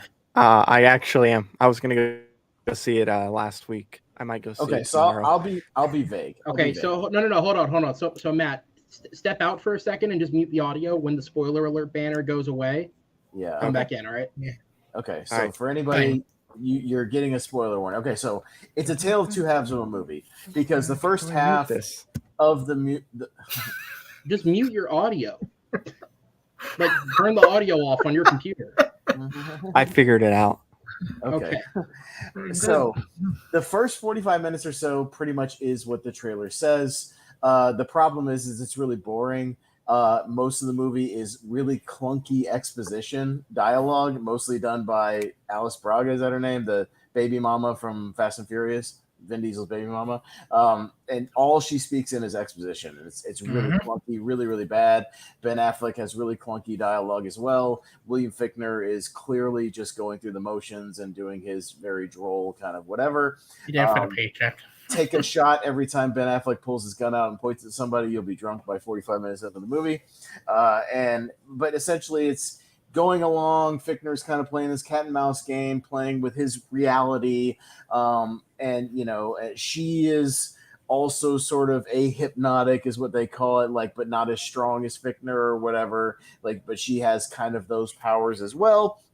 And so it's kind of this intriguing thing. But then Ben Affleck is somehow kind of immune to it, sort of a thing. And then they start getting into the twists because 45, 50 minutes in, they start hitting you with twists. And they hit you with about 50 twists in a row. And that's where it gets really entertaining. And it goes from Especially like the last 5 minutes in the movie, Oh, the they last add like, another 10 minutes of the movie, there's more twists. Yeah, there's twist after twist after twist, which it thinks it's being really clever, but it's just really stupid, and it adds to the clunkiness. So it kind of turns out that Ben Affleck is also like a hypnotic, and he's like super super strong, and him and Alice Braga were actually like married, and they had a kid, and there's a mysterious organization that like is orchestrating the whole thing. And then here's the kicker: none of it's real. He's at like a facility, and none of the cities that you see, none of the escapes, none of the car rides, nothing. He's literally like walking around a warehouse and a parking lot, like reenacting. And they've done this. And here's another twist: they've done it like 12 times, because he's buried the information about his daughter. In his brain about where she is, because she's a super mutant, or something, or a super hypnotic, because two hypnotics made a baby, and now she's like a super hypnotic, and it just gets really stupid. He's literally standing inside of like a cardboard box for an elevator, pushing the cardboard. It's really, really dumb. Like they're freaking like in the beginning of Joe getting traffic and bodyguards freaking trying. Yeah. How did they make it look fake outside? Instead of getting into a car, they get in like a golf cart, and that's supposed to be like a Mustang. That doesn't make any sense. Like it's silly. But yeah, they finally get. He is able to somehow on the 12th time escape the programming. He gets out of the facility and then goes and remembers where his daughter is. They all chase after him, and then when they get there, the daughter starts controlling everything, and surprise, they're not where they're supposed to be anyways, on this farm or whatever. And it's just like, it's one really stupid, like, I'm being really clever, guys. It's like Inception, but it's not. And it's one really, really stupid twist after another, to where I had my head like buried in my hands, to just going like this. My best comparison, as I've been comparing it to, is if you saw the movie Serenity from 2019 with Matthew McConaughey. It's very similar in that movie is kind of a run-of-the-mill sort of just boring thing about McConaughey on this island and people cheating on each other and whatever. But then the last like 30 minutes, it's revealed that he's, spoiler alert for that movie, I guess, too, or whatever. Who cares? Is that he's like inside of like a video game, Sims, like a sort of Sims like simulation, because he died in like on military duty, but his kid is keeping an avatar of him alive in this game, on this, confined to this island. It's really ridiculous and nonsense. And it's like the guy that he wants to kill is the stepdad in real life, who this kid's also programmed into the game. Yeah. And then Jason Clarke dies twice because he kills him in the game, and then the kid goes and murders him in real life. Yes. That movie goes completely off the rails in the final 30 minutes, much like this movie. It's just kind of boring and clunky for like 45 minutes, and it's just not very good. And it also looks like a 2002 movie. And when he told me it was written in like 2002, that made total sense, because it feels like Paycheck or something from like that Affleck would have done 20 years ago. It looks even like Michael Bay Island movie, but yeah, it has like that digital gray washy like cinematography from like the early 2000s that was really prevalent then. And then just the last 30 minutes is completely 100% off the rails, one twist after another, really, really stupid. And it just, I cannot believe I've seen some people in like comment sections, must be just really dumb people, who are like, man, this movie was really smart and I didn't see it coming. Like, I was like, it's really, really, really dumb. But what did you guys think? I loved it. I loved it though. How stupid it was. I will be talking about this movie for a long time. This movie. I did you one better comparison. Whenever watching it, like just like the adaptation of video game Control, but done worse, because they feel like they're playing Control all over again.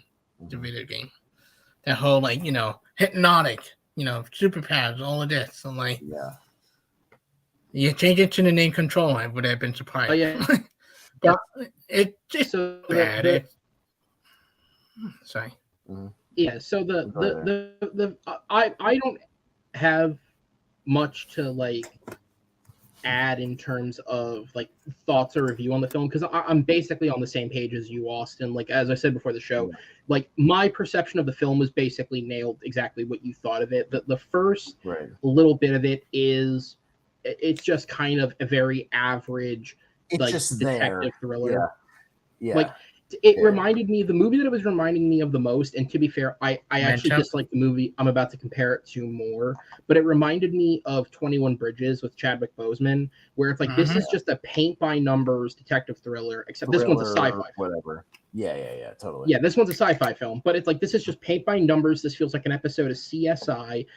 Yes, the script was written in 2002. He wrote this script while shooting the Spy Kids sequel as just a way to counterbalance. Is like, I think it was like just a way to counterbalance his brain of like, oh, I'm doing this Right. really really kiddie thing, so let me write something that's really really not kid friendly. And then he pulled it back out in 2019 and handed it off to Max Borenstein, who's most known for his writing contributions to the MonsterVerse, that being the new Godzilla and King Kong films. And he rewrote the script, and that's what they shot with. Both him and Borenstein retained writing credit on the script. Yeah, look, this movie's just not a great thriller, and then it goes off the rails once the twists start coming 100%. in.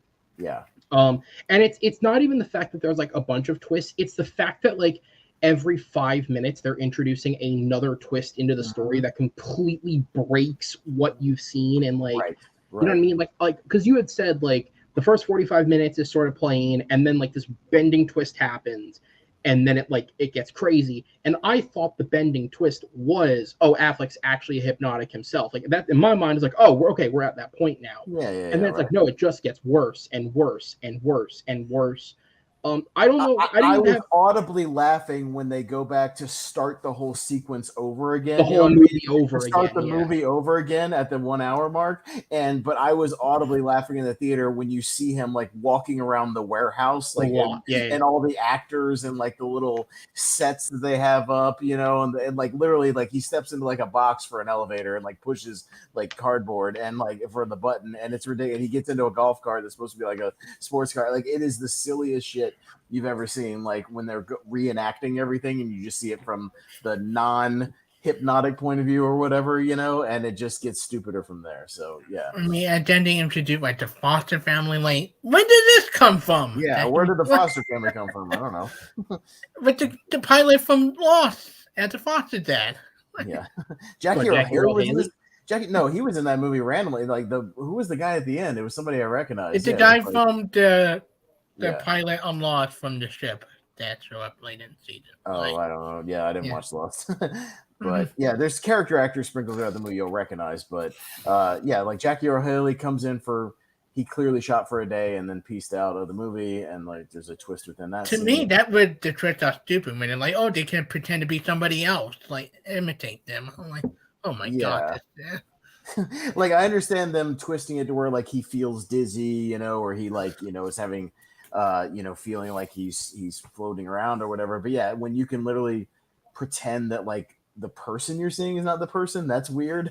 And that doesn't make a whole lot of there's sense. like extremes to this. Yeah, there's way too extremes to it. And yeah, it just keeps amping up and amping up and then amping like up. And it's really I knew the movie was bad right in the beginning when the whole like him hypnoting people to do random stuff at the bank. Like this lady just take her shirt off, she had bras on, and somehow a car crash looked like a freaky dummy on set. Well, the car crash makes sense because they were hoping for titties and they didn't get titties. So that's what happened. It was Jeff Fahey, by the way, who's in a lot of Rodriguez. He was in Machete and all that kind of stuff. Yeah. So that makes I was like, okay, yeah, we're like, and then nobody reacting to it. I'm like, okay, this is something weird going on here. Yeah. So I compared it. I said it's like part Inception meets Stranger Things by the end of it. Memento.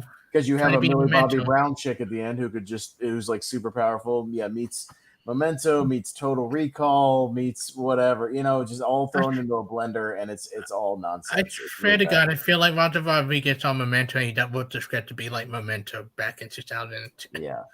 But it's a complete train wreck. Yeah, it's a complete train wreck. To start to wrap it up, and we're going to go ahead and stop talking about the spoilers. I'm going to go ahead and put it down here so Matt can also come back in.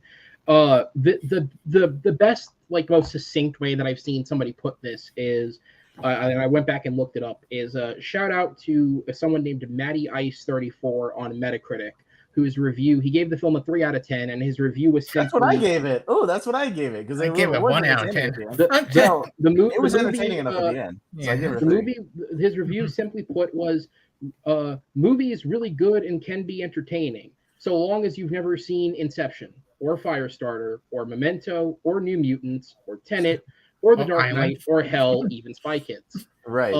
Which Yeah. is absolutely correct. This movie wears its influences on its sleeve in all the worst ways. It is trying to be something that it's not. It's trying to be smart. It thinks it's smarter than it is. I gave the movie to finish it off. I gave the movie a 3.5. I give it a 3. I don't One. think again. I've seen Rock Dog 3. This is not the worst film of the year. No. And there are a couple comedies that I would rank below it because I think like with a comedy, the worst thing you can do is just not be funny, and I think that that's worse. Yeah. Well, Two I tabs really- I took my I mean, foot and then boring bad, like Love Again. Boring bad is worse than batshit crazy bad because like, batshit crazy. and the thing is, I can get I also enjoyment out of. Yeah. on the actor's part, I also don't think like Fichtner is going through the motions, and Affleck does have a little bored face at times. But like I thought, Alice Braga, which by the way, Alice Braga is not the baby mama from the Fast and Furious films. They Is look she? alike, but it's Oh my not. god, not they the look baby exactly the mama. same. That's the person, Yeah, right? No, they're It's not the same person. the baby mama from Fast and Furious is Elsa Pataky, I think say her name. She's Oh, Chris okay. Hemsworth's wife. Oh Jesus, I couldn't tell you. You could have put a gun in my head. I couldn't tell you Alice that. Braga was in New Mutants. She was the yeah, doctor. definitely I recognize her from. Yeah, she was in. I'm looking it up. She was the other person in I Am Legend with the daughter. Okay, yeah, all right. She's been in some stuff. Sure, whatever. She was in City of God 20 years ago. I could have sworn it was the chick from Fast because they're both exactly the same. They have the same line deliveries.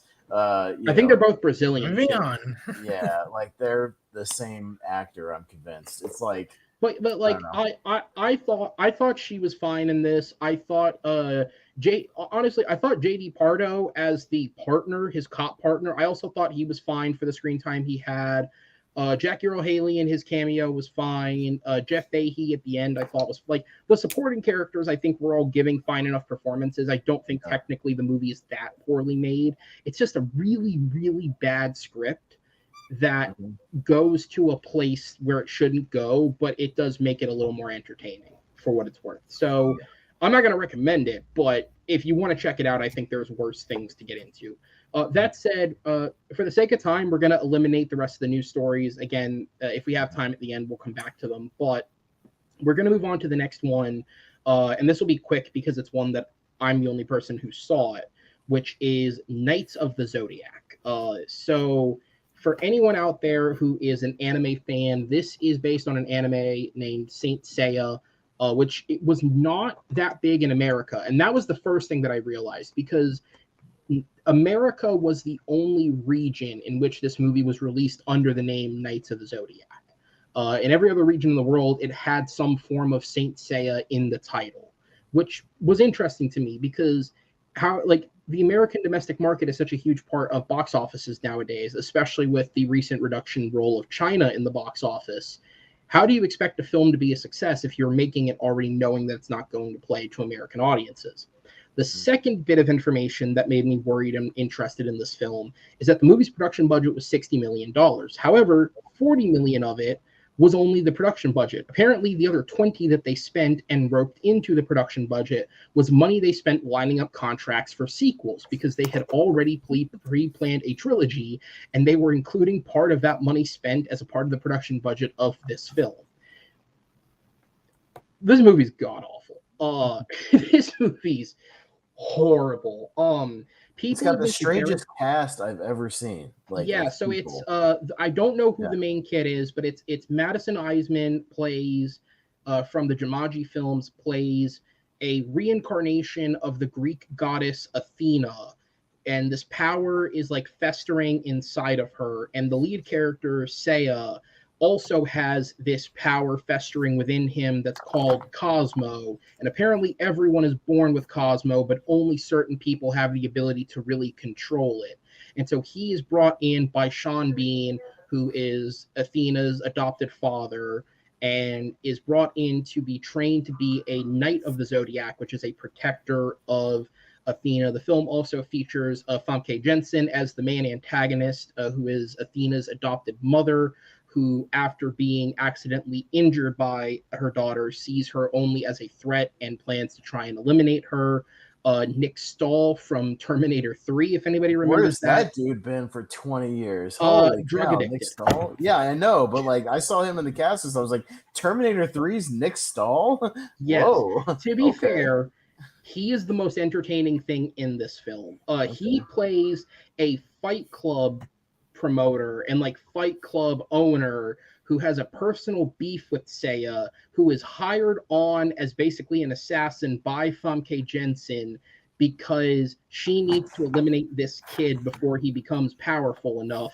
And this guy's got a personal enough vendetta that he's willing to do it. And he is the most entertaining thing in this film. He knows exactly what he's We in. got to kill Anakin before his midichlorians get up to strength. Basically, yes. Yeah, That's a okay, great comparison. Gotcha. Yeah. Okay.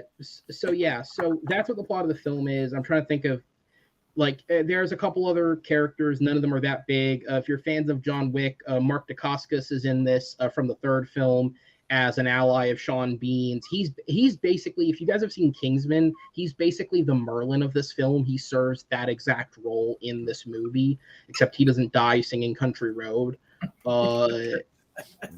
Yeah. So this movie, it's people have compared it to Dragon Ball Evolution, and that's actually a really apt comparison because as far as I could find, bad at Dragon Ball Evolution like that. Well, as far as I could find, the movie completely misses the point of the original anime and its adaptation. It's not a good adaptation to begin with.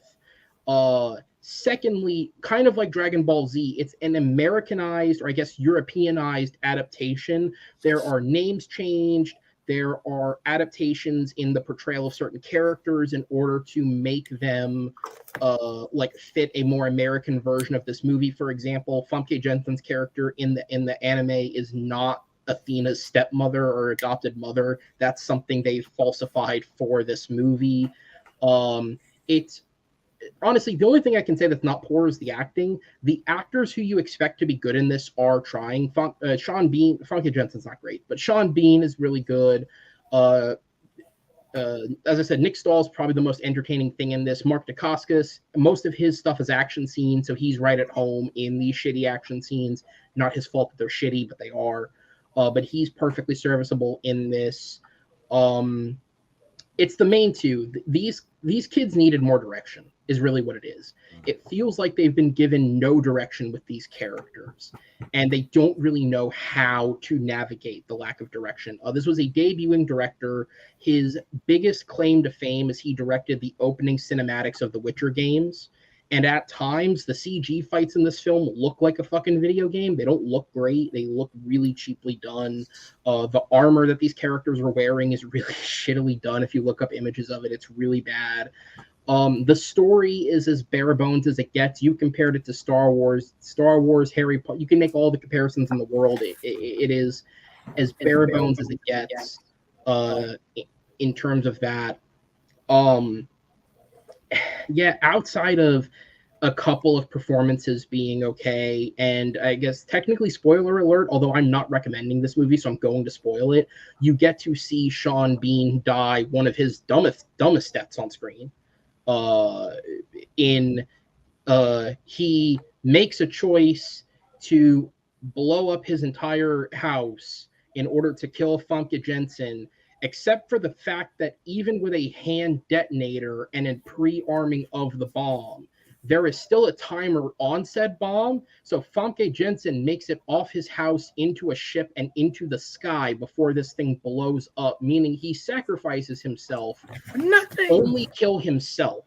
Nobody else dies in this explosion because all the other characters on the periphery of the house just get blown away and then wake up in the next scene. So he sacrifices himself just to kill himself. Nobody else gets taken out with this blast, which is just like, I mean, I saw this with my brother. We were cracking jokes the whole time. We were the only people in the theater. There was one other guy in the theater for the first 25 minutes of the film, but he fell asleep 5 minutes into it, woke up and left. This movie is atrocious. This is the movie that you point to when you say that animes shouldn't be made into Americanized films. Like, this is worse than Death Note. If people like hated Death Note, this is worse. Worse than Ghost in the Shell with Scarlett Johansson. Ghost in the Shell was at least a competent film. This is not even a competent film. It is atrocious. I gave it a 2 out of 10, if only because, like, in terms of movies that I've seen over the last few years, I've seen the Norm of the North movies. I saw Karen, if anybody knows what that is. I saw the trailer for Karen. I didn't watch I've it yet. seen, like, I have seen It's on such Tubi. shit that, like, this is not that bad, but it's as bad as it gets on a scale of, like, getting a release into theaters. This movie's so bad that up until 3 days before its release, it was supposed to be a wide release, and they scaled back by about 500 theaters because they were anticipating how badly this movie was going to bomb. So they scaled back the release so they wouldn't have to spend the extra money on exhibition. It gets a 2 out of 10. You're giving it way more time than all of America gave it, honestly. So. That is absolutely true. Yeah. Here's how little this movie got. I tried to Google from the theater if there was a post-credit scene, because this movie has the nerve to sequel bait at the end.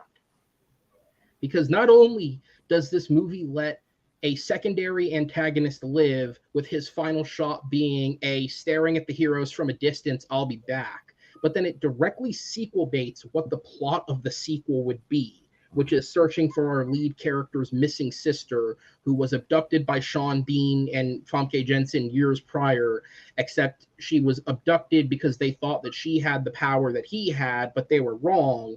So they just let her fuck off into the world and she disappeared. Nobody really knows what happened. So that's the sequel setup they use. They're probably not getting that sequel now, but I left the theater, and then only after I left thought, oh, maybe there was a post-credit scene. I legitimately couldn't find an answer. I Googled this movie and other movies came up. That's how little that this movie got. 2 out of 10. It's atrocious. That said, Austin, I know we're going to lose you in just a couple of minutes, so I'm going to jump to the next film, which is the last one that you saw, and I'll let you go first. So by popular demand from our two panelists at the bottom, we're going to throw in Love Again, which was released the same week as Guardians technically, but you wouldn't know that because if you were going to the theaters, you went to see Guardians. If you went the week after, then maybe you saw Love Again. Austin, just how much of a Celine Dion ad is this film? It's 100% a Celine Dion ad. So Celine Dion definitely went to producers and said, I want to start being in movies. And they said, what script do we have to where we can shoehorn her in here as a character? And here's the thing. If they had played it comedically, if this was a comedy, it would work.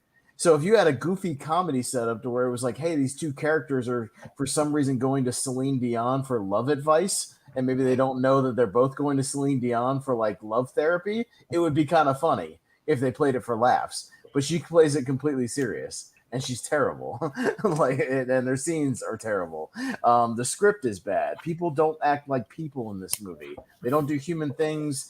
It has every bad like romance movie cliche you've ever seen in a Hallmark movie, to where like when people are at work, they're not actually working. Like nobody actually has a job in this movie. Like they have jobs, but like they don't do anything. Everybody has a ridiculously sized Manhattan apartment for the job that they have.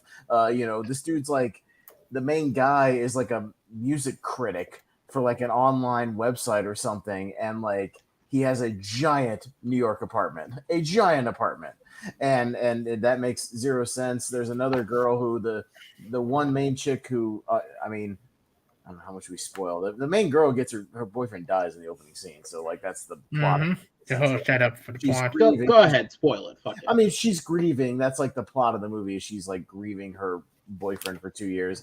Who and by the way, she's like not working. She's doing nothing. But her and her sister also have this extravagant, Manhattan apartment as well. Somehow, it has every bad meet cute thing. It has every bad like. They find out, whatever the deception, and there's the 15 minutes of we're broken up, and then we do something over the top and nonsensical. And then the dead boyfriend show back up at the end, laying up bizarre like stupid. I mean, the whole basic setup is that the boyfriend dies, and 2 years later, for some reason, she decides to start texting the old boyfriend's phone number with like these grieving texts of "I miss you," we were meant to be together, yada yada. And coincidentally, the main guy has a phone, a new work phone that has that number, and starts getting these texts. And instead of doing the human thing of two Telling you options, the truth. where one, you go, oh, this is a phishing scam, block, and you move on with your day, like a random text message that doesn't make any sense. Or B, text back and go, you have the wrong number. Have a good Block. day. Block, which would be the two normal things that they would do. He cyber stalks this lady, and then starts gathering Dating her. intel and stalking her both in person and cyber face, to where he somehow deduces that she loves this opera or the show or whatever it is. So his brilliant plan to find her is to go to the show every single night until she shows up. That's his plan. It makes no goddamn sense. This movie is ridiculous. And then they thought, sprinkle in Celine Dion giving them love advice throughout the movie, Yeah. and that's the rest of the movie. and then they thought dating, and then the whole it's so stupid. Yeah. The scene where he should be fired when he writes the article to the end to get her back. His boss should fucking fire him right on the spot. Oh my god, the movie's stupid. I got a feel heart like out. that's I'm starting to the get least of this links. movie's I'm problems. starting to get links. I got a heart out, guys. So, but yeah, 1 out of 10 is boring. It's terrible. It has every cliche you ever could think of in a romance movie. So, All right, Austin. and Appreciate also- you being here, man. We will, of course, see you Yeah. next time. Till then, have a blast with whatever the hell it is you're doing next. Well, Movie Hero Network for all your Pez needs. There you go. That's all I need. All right. Have a good night, guys. I will see you later. Goodbye. All yeah, right. the movie so- the movie is bad. It just it make romantic comedies look like they never get another good one in that couple years. Right. all right. Now, my Aaron, favorite. I do have an Oh. update for you about Knights of the Zodiac and if it has a post-credit scene or not. I have an update. Sure. There's no post-credit scene. Okay. I believe it's IGN's review said the best part of the movie is the post-credit scene because there is no post-credit scene. Oh. Believe it's Okay. Yeah, IGN. So yeah, Shout out there's to no IGN. post-credit scene. So you're good. You didn't miss anything important about a potential sequel or whatever. Yeah. Well, they put it all at the end of the movie, so. Also, my favorite fact about Love Again is that it's technically a remake. It's a remake of a German film, SMS for Dich, I think is how that's said. Short Message for You. Mm-hmm. I don't know if that movie features a German celebrity playing themselves as the person they go to for love advice, but that'd be fucking funny if it did. But yeah, this movie's a remake. So with that said, we're going to go into the final film that we have here on the list, which is the animated film, the final one that got released last week, Rally Road Racers. Best for last, baby. This movie comes from a animation studio, Vanguard Animation, who in the 2000s had a series of films that existed. Back to back, they had the bird war film Valiant. Then they had the fantasy film Happily Never After, which has a whopping 4% approval rating on Rotten Tomatoes. Bad. And then they had Space Chimps, which came out as well. Then they disappeared for a few years and didn't make anything for legitimately like 7 years. And then they came back in 2015, and every film that they've released since has basically gone straight to Netflix. They've released 4 or 5 films over the course of the 2010s into 2020, and almost all of them have gone straight to Netflix. So that's where they're at this point. Rally Road Racers somehow finds its way into theaters on a wider release than, the Charlie Day film, for example, and Blackberry, I believe. It also had more theaters than Blackberry. So it found its way into theaters. And quite honestly, of all the films I have seen from this studio, it's probably the best. This movie, I went into this expecting another. Because here's the thing, I've talked about this before on the show. I have a funny fascination with like really bad animated movies like this. I've seen all of the Norm of the North movies, all four. I've seen all three Rock Dog films. I dragged friends to go watch Arctic Dogs in theaters, which was so worth it. But it, I don't know, because when these movies are bad, they're weirdly entertaining because it just makes you wonder how the hell this even got made. Because of all forms of film, animation is the hardest to like fully see through to completion because so many people, so much work has to go into even the shittiest of animated films. So it makes you wonder just how it got there, how it got made. And this movie is not Norm of the North bad. Honestly, I think it's like when people dismiss kids films as like the thing you put on the television for your 5-year-old to watch, this is actually what they're talking about, is this type of film. So the plot of Rally Road Racers, for anyone who's curious, is Jimmy O Yang from Silicon Valley stars as, I think the character's name was G, who is some kind of fucking lemur creature, like straight out of Madagascar, who decides to challenge the main villain of the film, who's played by John Cleese, to a race because John Cleese wants to use his like development company to basically destroy G's town and like build land development there or something. And if G beats this guy in a race, then he can keep his town. The film also co-stars J.K. Simmons as his race mentor and Chloe Bennett, for all you Agents of S.H.I.E.L.D. fans, as his love interest.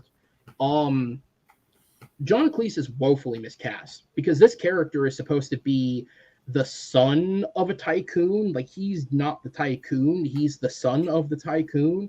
John Cleese, who's in his fucking 80s at this point, woefully miscast. But aside from that, the 4 voice actors in this film are trying. Like, the lead 4, they are trying, which is more than you can say about a lot of these films. Like, if you watch Arctic Dogs, most of those people are there for the paycheck, or they're like Heidi Klum, who's just not an actress, so why the fuck is she in this in the first place? Rob Schneider's not giving his D+ effort for Norm of the North, let alone any better effort. So the actors in this film are trying, which does make it better. The script is nothing. It's a bare bones, believe in yourself and you will succeed story. It's got all the trademarks that you expect from a film like this. You have the hero who wants to succeed, the love interest who works for the bad guy but switches sides, the bully who's the villain, the mentor. You have the lowest of lows, the highest of highs, the happy ending, the third act breakup, the makeup, all of it. Like, if you did a paint by numbers script, it's this movie. It's as generic as it gets. The biggest praise that I can give it is, despite the fact that the animation in the film is not great, because again, it's a very cheap direct-to-DVD studio that found its way into theaters. The racing scenes are actually well done. According to the director, their biggest inspiration for racing scenes was the 1970s film Cannonball Run, which is a weird inspiration. But it does give the movie a bit of weird artistic ingenuity, and it means that the racing is something more than just like a generic race in a film. Like the one that I thought of first when comparing it was, if anyone remembers the DreamWorks film Turbo, it's kind of like that in terms of its plot. Love that movie. But like, but That's serious like, Turbo, I hate that movie. whereas like, well, Turbo, your opinions are wrong, Chris. Because it's a fantastic movie. Chris, you have to stop reacting so emotionally because he's just gonna hop all over it. Like, I'm dead serious. It's a great movie, and if you don't like it, then I don't consider your opinion as something I should take into consideration. So, okay. happy birthday, Chris! You fucking hack. So yeah, I'd compare Rally Road Racers to Turbo, but I'd say the racing's done better here. It's visually a little more interesting than it is in Turbo. Okay, let's get to the thing that this movie. I'm gonna buy a ticket right now. Since you said It it's have like an 80, Turbo. it have an 81% of Rotten Tomato. I was a little surprised. So but so yeah. let's get to the Turbo? real No, interesting thing about this. Damn Rally straight. Rate today. Rally Road Racers, get it right. Anyways, so let's get to the real Another interesting banger. thing about this film, and let's be real here. If unless you have like a baby who you think could be entertained by this, it's not good enough that you have to go out and watch it. Mhm. This movie has so there's a term that I did not create, but I have co-opted because I think it is the best way to describe a moment like this in a movie, which is for any of you who are aware of a YouTuber by the name of the Nostalgia Critic. He coined this term years ago called the big lipped alligator moment. It is based off of the film All Dogs Go to Heaven, where in the middle of that film, very randomly, You the did lead character, Chris, stop cutting me off. The lead character of the film is visited by a show tune number sung by a big lipped alligator who does not appear for the rest of the film. He has no real impact on the plot, and he's just simply there to deliver this musical number and then fuck off into eternity. This movie has a big lipped alligator moment in it. And it's a scene where Chloe Bennett's character is like looking at pictures of our lead hero, G, racing, and is like staring longingly at them. And then you start to hear a familiar 80s synth playing in the background. And then a hand reaches up from the screen and pulls her in. And then the animation goes to comics animatic style, black and white animation, as this movie proceeds to spend the next 2.5 minutes recreating the music video for Take On Me, with the song playing in the background as well. And what Rally Road Racers has this? Yes. It just stops dead in its tracks to do a Hey, Siri, recreation. buy me tickets for Take Rally On Me. Road Racers. It stops dead in its tracks to do at points of a shot-for-shot recreation of Take On Me. And quite honestly, it's one of the because it's just so random, you can't help but laugh. It doesn't tie into the plot at all. It has no bearing on the rest of the film. Like, it just cuts back to her looking at these photos like nothing ever happened. It happens. The movie just stops for a music video of Take On Me, and it is the funniest thing in the world. Look, this movie's nothing special. This movie is something that has bright colors and interesting racing and Take On Me, and put it on for your kids, and maybe you'll get a chuckle out of it here or there, and your kids will smile and giggle at it and then throw up on themselves because they're 2 years old, and that's what this is made for. I gave Rally Road Racers a 6. It's not a bad movie by any means. I'm not going to put it down there with the shit of the shit, but it's also not like good necessarily. It's okay. It's an okay movie. I didn't feel like I wasted my time watching it, but I wouldn't ever seek it out outside of I wanted to have another movie on this list that I'd seen, and it was this or Book Club. So I saw this, and I don't regret it, because I got to see a fucking lemur in Take On Me, and that was worth it in and of itself. Damn straight. I mean, hey, the only other movie last week that got better reviews than all the other ones, they have an 81 last time I checked on Rotten Tomato. Yeah, this movie's been reviewed by like last time you checked 10 minutes ago. Do you think it's going to change? Let me see if the score changed real quick. First off, it's got Rally like 10 reviews, so Road take that 81% with a grain of Rotten salt. Tomatoes. But How 16 reviews are in. 16 81%. 81%. Has an Take that with a grain- 80% audience score. Fewer than The 50 movie- verified ratings. The movie is fine. It's nothing special. It's nothing worth talking about. But I did, I'm the and I don't. producer of Shrek. It is that's on the poster. Yes. That's amazing. They're not saying much. It's a diverting joyride for the littles. 2.5 out of It 5 is. stars. That's Don't a understand how great that's way to fresh. put it. But Who wrote that? Richard Whittaker from Austin Chronicle. He gave it a 2.5 Shout out to of 5 Richard stars. Whittaker. That's a great way to phrase that. Yeah. Okay, 2.5 out so of 5 stars is a fresh, but yet a C is rotten for Indiana Jones. Okay. C minus probably C minus. No, it was a C. It was like a flat out C. Somebody gave it a rotten score, but it was a C. Well, It's that like means Rotten Tomatoes, I believe, has changed how they do it, so that it's the reviewer themselves has to check fresh or rotten. I don't think Rotten Tomatoes determines it anymore. maybe they should understand how to, So that grade means things. so that means the person, if I'm correct, because I believe it's like in the last few months they changed it, so it's like now the reviewer has to check themselves when they submit their review if they are calling it fresh or rotten. Rotten Tomatoes is not going to assume anymore. So I'm assuming that means this reviewer gave it a C and then called that a rotten score.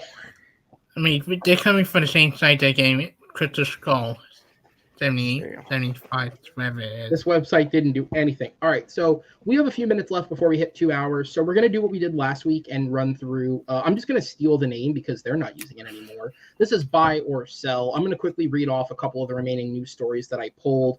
And very, very quickly, 30 seconds or less, you guys are going to say whether you buy or sell the idea. All right, you ready? Yep. Okay, here we Moment go. of silence So the for the first- John Campia show.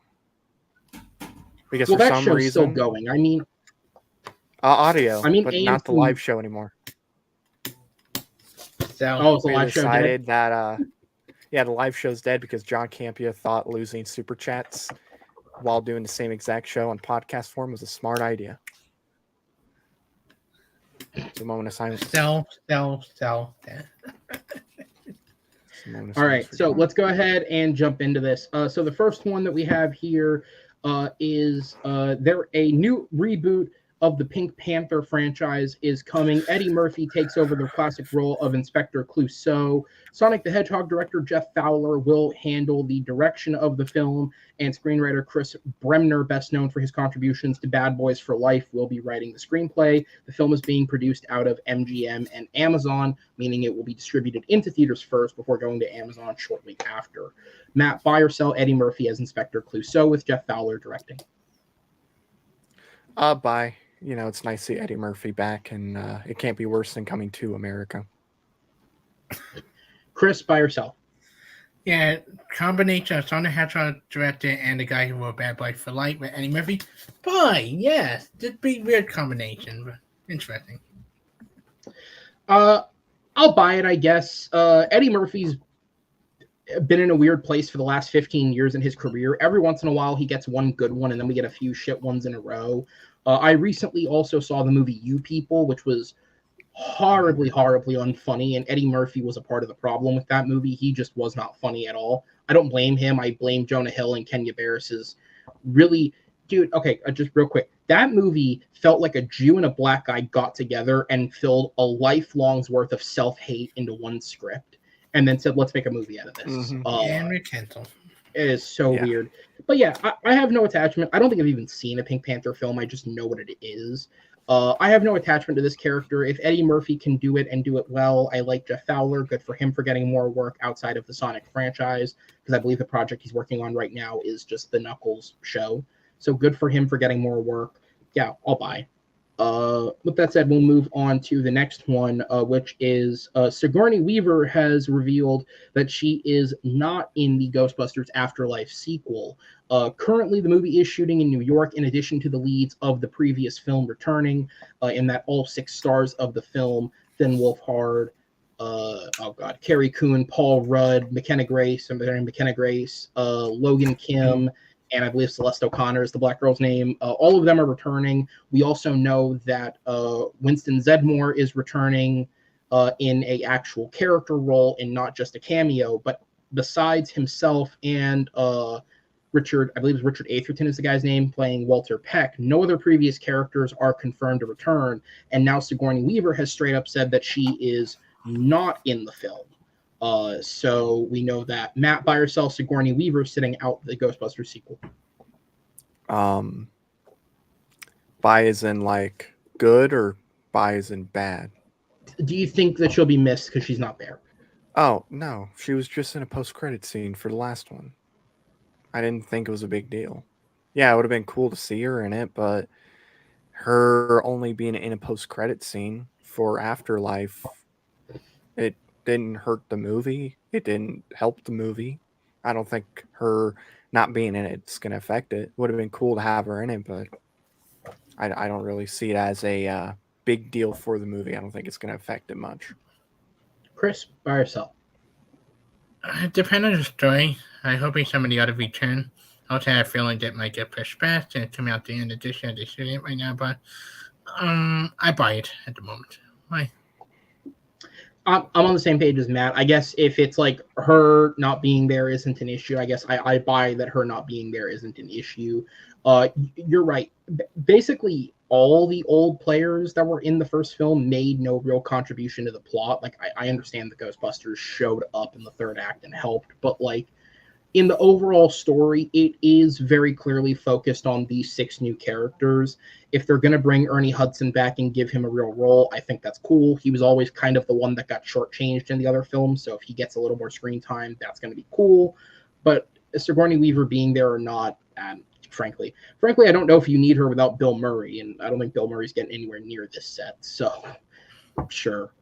The third story that we have is following the announcement a few weeks ago that Moana would be receiving a live-action reboot, Dwayne Johnson confirmed with that announcement that he would be reprising his role as Maui, and he seemed to heavily indicate that the film's co-star, Ali Cravalho, would be returning in the role of Moana. However, Cravalho herself, through Instagram, has confirmed that while she is involved with the film as an executive producer and is actively helping the casting team search for younger Polynesian actresses to take on the role of Moana, she herself is not returning, citing the fact that when she was cast in the film at age 14, she was the correct age for the character being a teenager.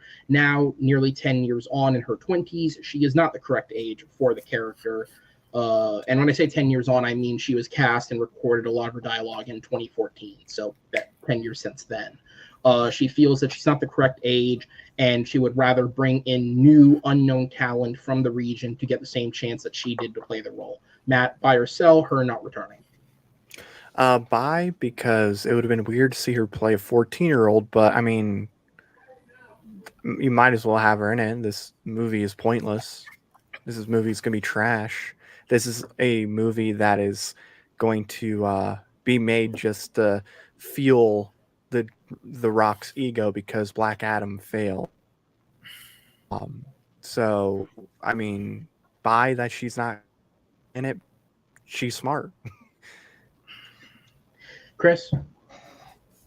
Listen, I love Moana the original. I do. I am so done with Disney remake at this point. I hope Little Mermaid turned out to be good, but I am just like enough for the remake. And like it just God, I will see if I see it. Dwayne Von Johnson doing whatever he can to make more money based on everything going on with him. And you got more likely we'll talk about Netflix with him. They might comment about him. Jesus, could you not pull a Variety and spoil the film, man? Come on. Little Mermaid's good. So I hear. I heard that too. I think on Wednesday, early screening. Anyways, yeah, I'll buy it. I've actually seen her in other things since Moana. Her acting career has been mostly smaller projects, but I have seen her in a couple of films since, and I actually think she's a solid actress. Like, I'm sure if we're making changes to the story, if they wanted to work her in some other way as a different character, they probably could find a way to. But this does seem like a case of Dwayne Johnson probably offered her the role and she turned it down, considering his announcement did make it seem like both of them were coming back. Like, he very confidently was like, yeah, it's the same, coming back, do it again, live action. And I think this is a very smart move from her to turn it down and to also be a part of finding the next version of the character. Because at the end of the day, these are going to get made whether we like it or not. So at the very least, they should at least try and make the best movie they can. And I appreciate that to some extent she wants to be there and help while not also making it about her, unlike other people. With that said, we'll move on to the final story here, bringing it all the way back to where we started with these screenwriters with the WGA. A movie that was shut down in the strike that I think is worth talking about is, as of today, Aziz Ansari's directorial debut, Good Fortune, has been delayed indefinitely and was shut down by Lionsgate, with Lionsgate seemingly blaming the writer's strike. The film is set to be Ansari's directorial debut. He also wrote the film and was set to star alongside Seth Rogen and Keanu Reeves. It is hoped that the production will resume once the writer's strike is over, but apparently the film was not in a place where it could go to set without further rights on the script being done, and Lionsgate is indefinitely delaying the film due to difficulties in getting Rogen and Reeves' schedules to line up in any other way. So as for now, it does not look like the film is going to get made. This is the second time that Ansari has had a film be delayed indefinitely. His previous directorial debut was a film called Being Mortal, which was being produced by Searchlight Pictures, which was shut down mid-production following an investigation into inappropriate on-set behavior by one of the film's co-stars, Bill Murray. Following the shutdown, Searchlight sought it to be a money loser to start back up production and finish the film, and thus Ansari never got to complete it. Matt, buy or sell Ansari losing a second directorial debut? Like buy as in like I'm happy, or sell as in I'm sad? Is that Yeah, I guess. Yeah. Sell, because I'm sad, you know? Like, this is the second time. This is somebody who is going to, you know, be attached to direct a movie. It's going to go into production. And then either you're going to have somebody like Bill Murray diddling people, or you're going to have a writer strike and soon to be actor strike where nothing can happen. So I sell because, you know, I don't want, more than likely it's going to get canceled. I don't want that to happen. Plus, Keanu Reeves and Seth Rogen together, that could be fun. Yeah, absolutely. Chris? I sell it too. I like Aziz Ansari, the actor, a lot. I like his produced stuff. I like his television stuff. I like his movie stuff. We probably will see it happen eventually, depending on how the strike happen. But hey, he get other opportunity. He is a really good actor, and a really good writer. I love Master None on Netflix a lot. He write and act and produce it. So yeah. And he also directed. Yeah. Yeah. No, I agree with you. I sell this. I've liked Aziz Ansari since back when he was in Parks and Rec. I thought he was one of the funniest parts of that show. Master of None, which as Chris said, it's a show that he wrote, directed, produced, starred in, the whole 9 yards. And that show's one of Netflix's best shows. It's truly the definition of a perfectly balanced, perfectly well done dramedy. And I think that the fact that it was emotionally driven by Ansari himself, the show's only had 3 seasons. They've all been made very sporadically. And it seems as though it's a case of if he feels like he has something to say with the show, another season will continue to get made. And until then, it won't, because the show's officially not canceled at Netflix. They'll work with him anytime that he wants to. So yeah, I feel bad that this is the second time that a movie's been shut down on him through completely no fault of his own. And this is on top of his career having previously been derailed by allegations that were clerically proven to be untrue. If you look into it, it's an actual genuine case of real misunderstanding and communication more than him trying to be sexually explicit with somebody. And I think it's actually one of the real stories where you learn you learn that there are good guys out there that aren't doing horrible things in Hollywood. So I feel bad for him because he seems like a nice guy and I enjoy him in films. He's kind of like I would say earlier, Chris, you were complaining about Ken Jeong. A lot of people complained about Ken Jeong. I feel like Aziz Ansari fills a similar role, but he's just a little more likable. Mm-hmm. He's not as over the top. So I hope he gets there one day, because clearly it's something he wants to do. He's something he's passionate about. He's written 2 screenplays now that are probably going to go out the window, and I hope it works out for him. With all that said, though, guys, we are going to wrap up this show. As always, tune back in next week for more discussion of movie news, and instead of this sporadic back and forth angle, we're going to be focusing the show squarely on Fast X, the 11th technical entry in the Fast and Furious franchise, because they had to make that one spin-off that throws off the count. We will see what our thoughts were. All 3 of us have already seen the film, but Matt and I will be back with some panelists next week to discuss the film in full spoilers. With that said, I do want to give some shout outs here. Of course, Chris is with us tonight. Tonight is his birthday, so happy birthday, sir. I hope we gave you some form of enjoyment letting you talk about shitty films that you had seen recently. And of course, friend of the show, and of course, the former champion of movie Battleground, Henry Sanchez. His birthday is next Tuesday. He did a birthday thing on his channel last night. If you guys want to go watch something that I'm sure was horrifically fun and probably going to get somebody in trouble, so go check that out if you're interested. I'm sure I haven't seen it, but I'm sure somebody will get in trouble from something they said. But go check that out if you would like. And shout out to him. Happy birthday to him. He's off tonight enjoying some stand-up comedy, so good for him. And on behalf of myself, please support Matt endeavors. Please support Movie Battleground. And until next week, take care, everybody. See ya.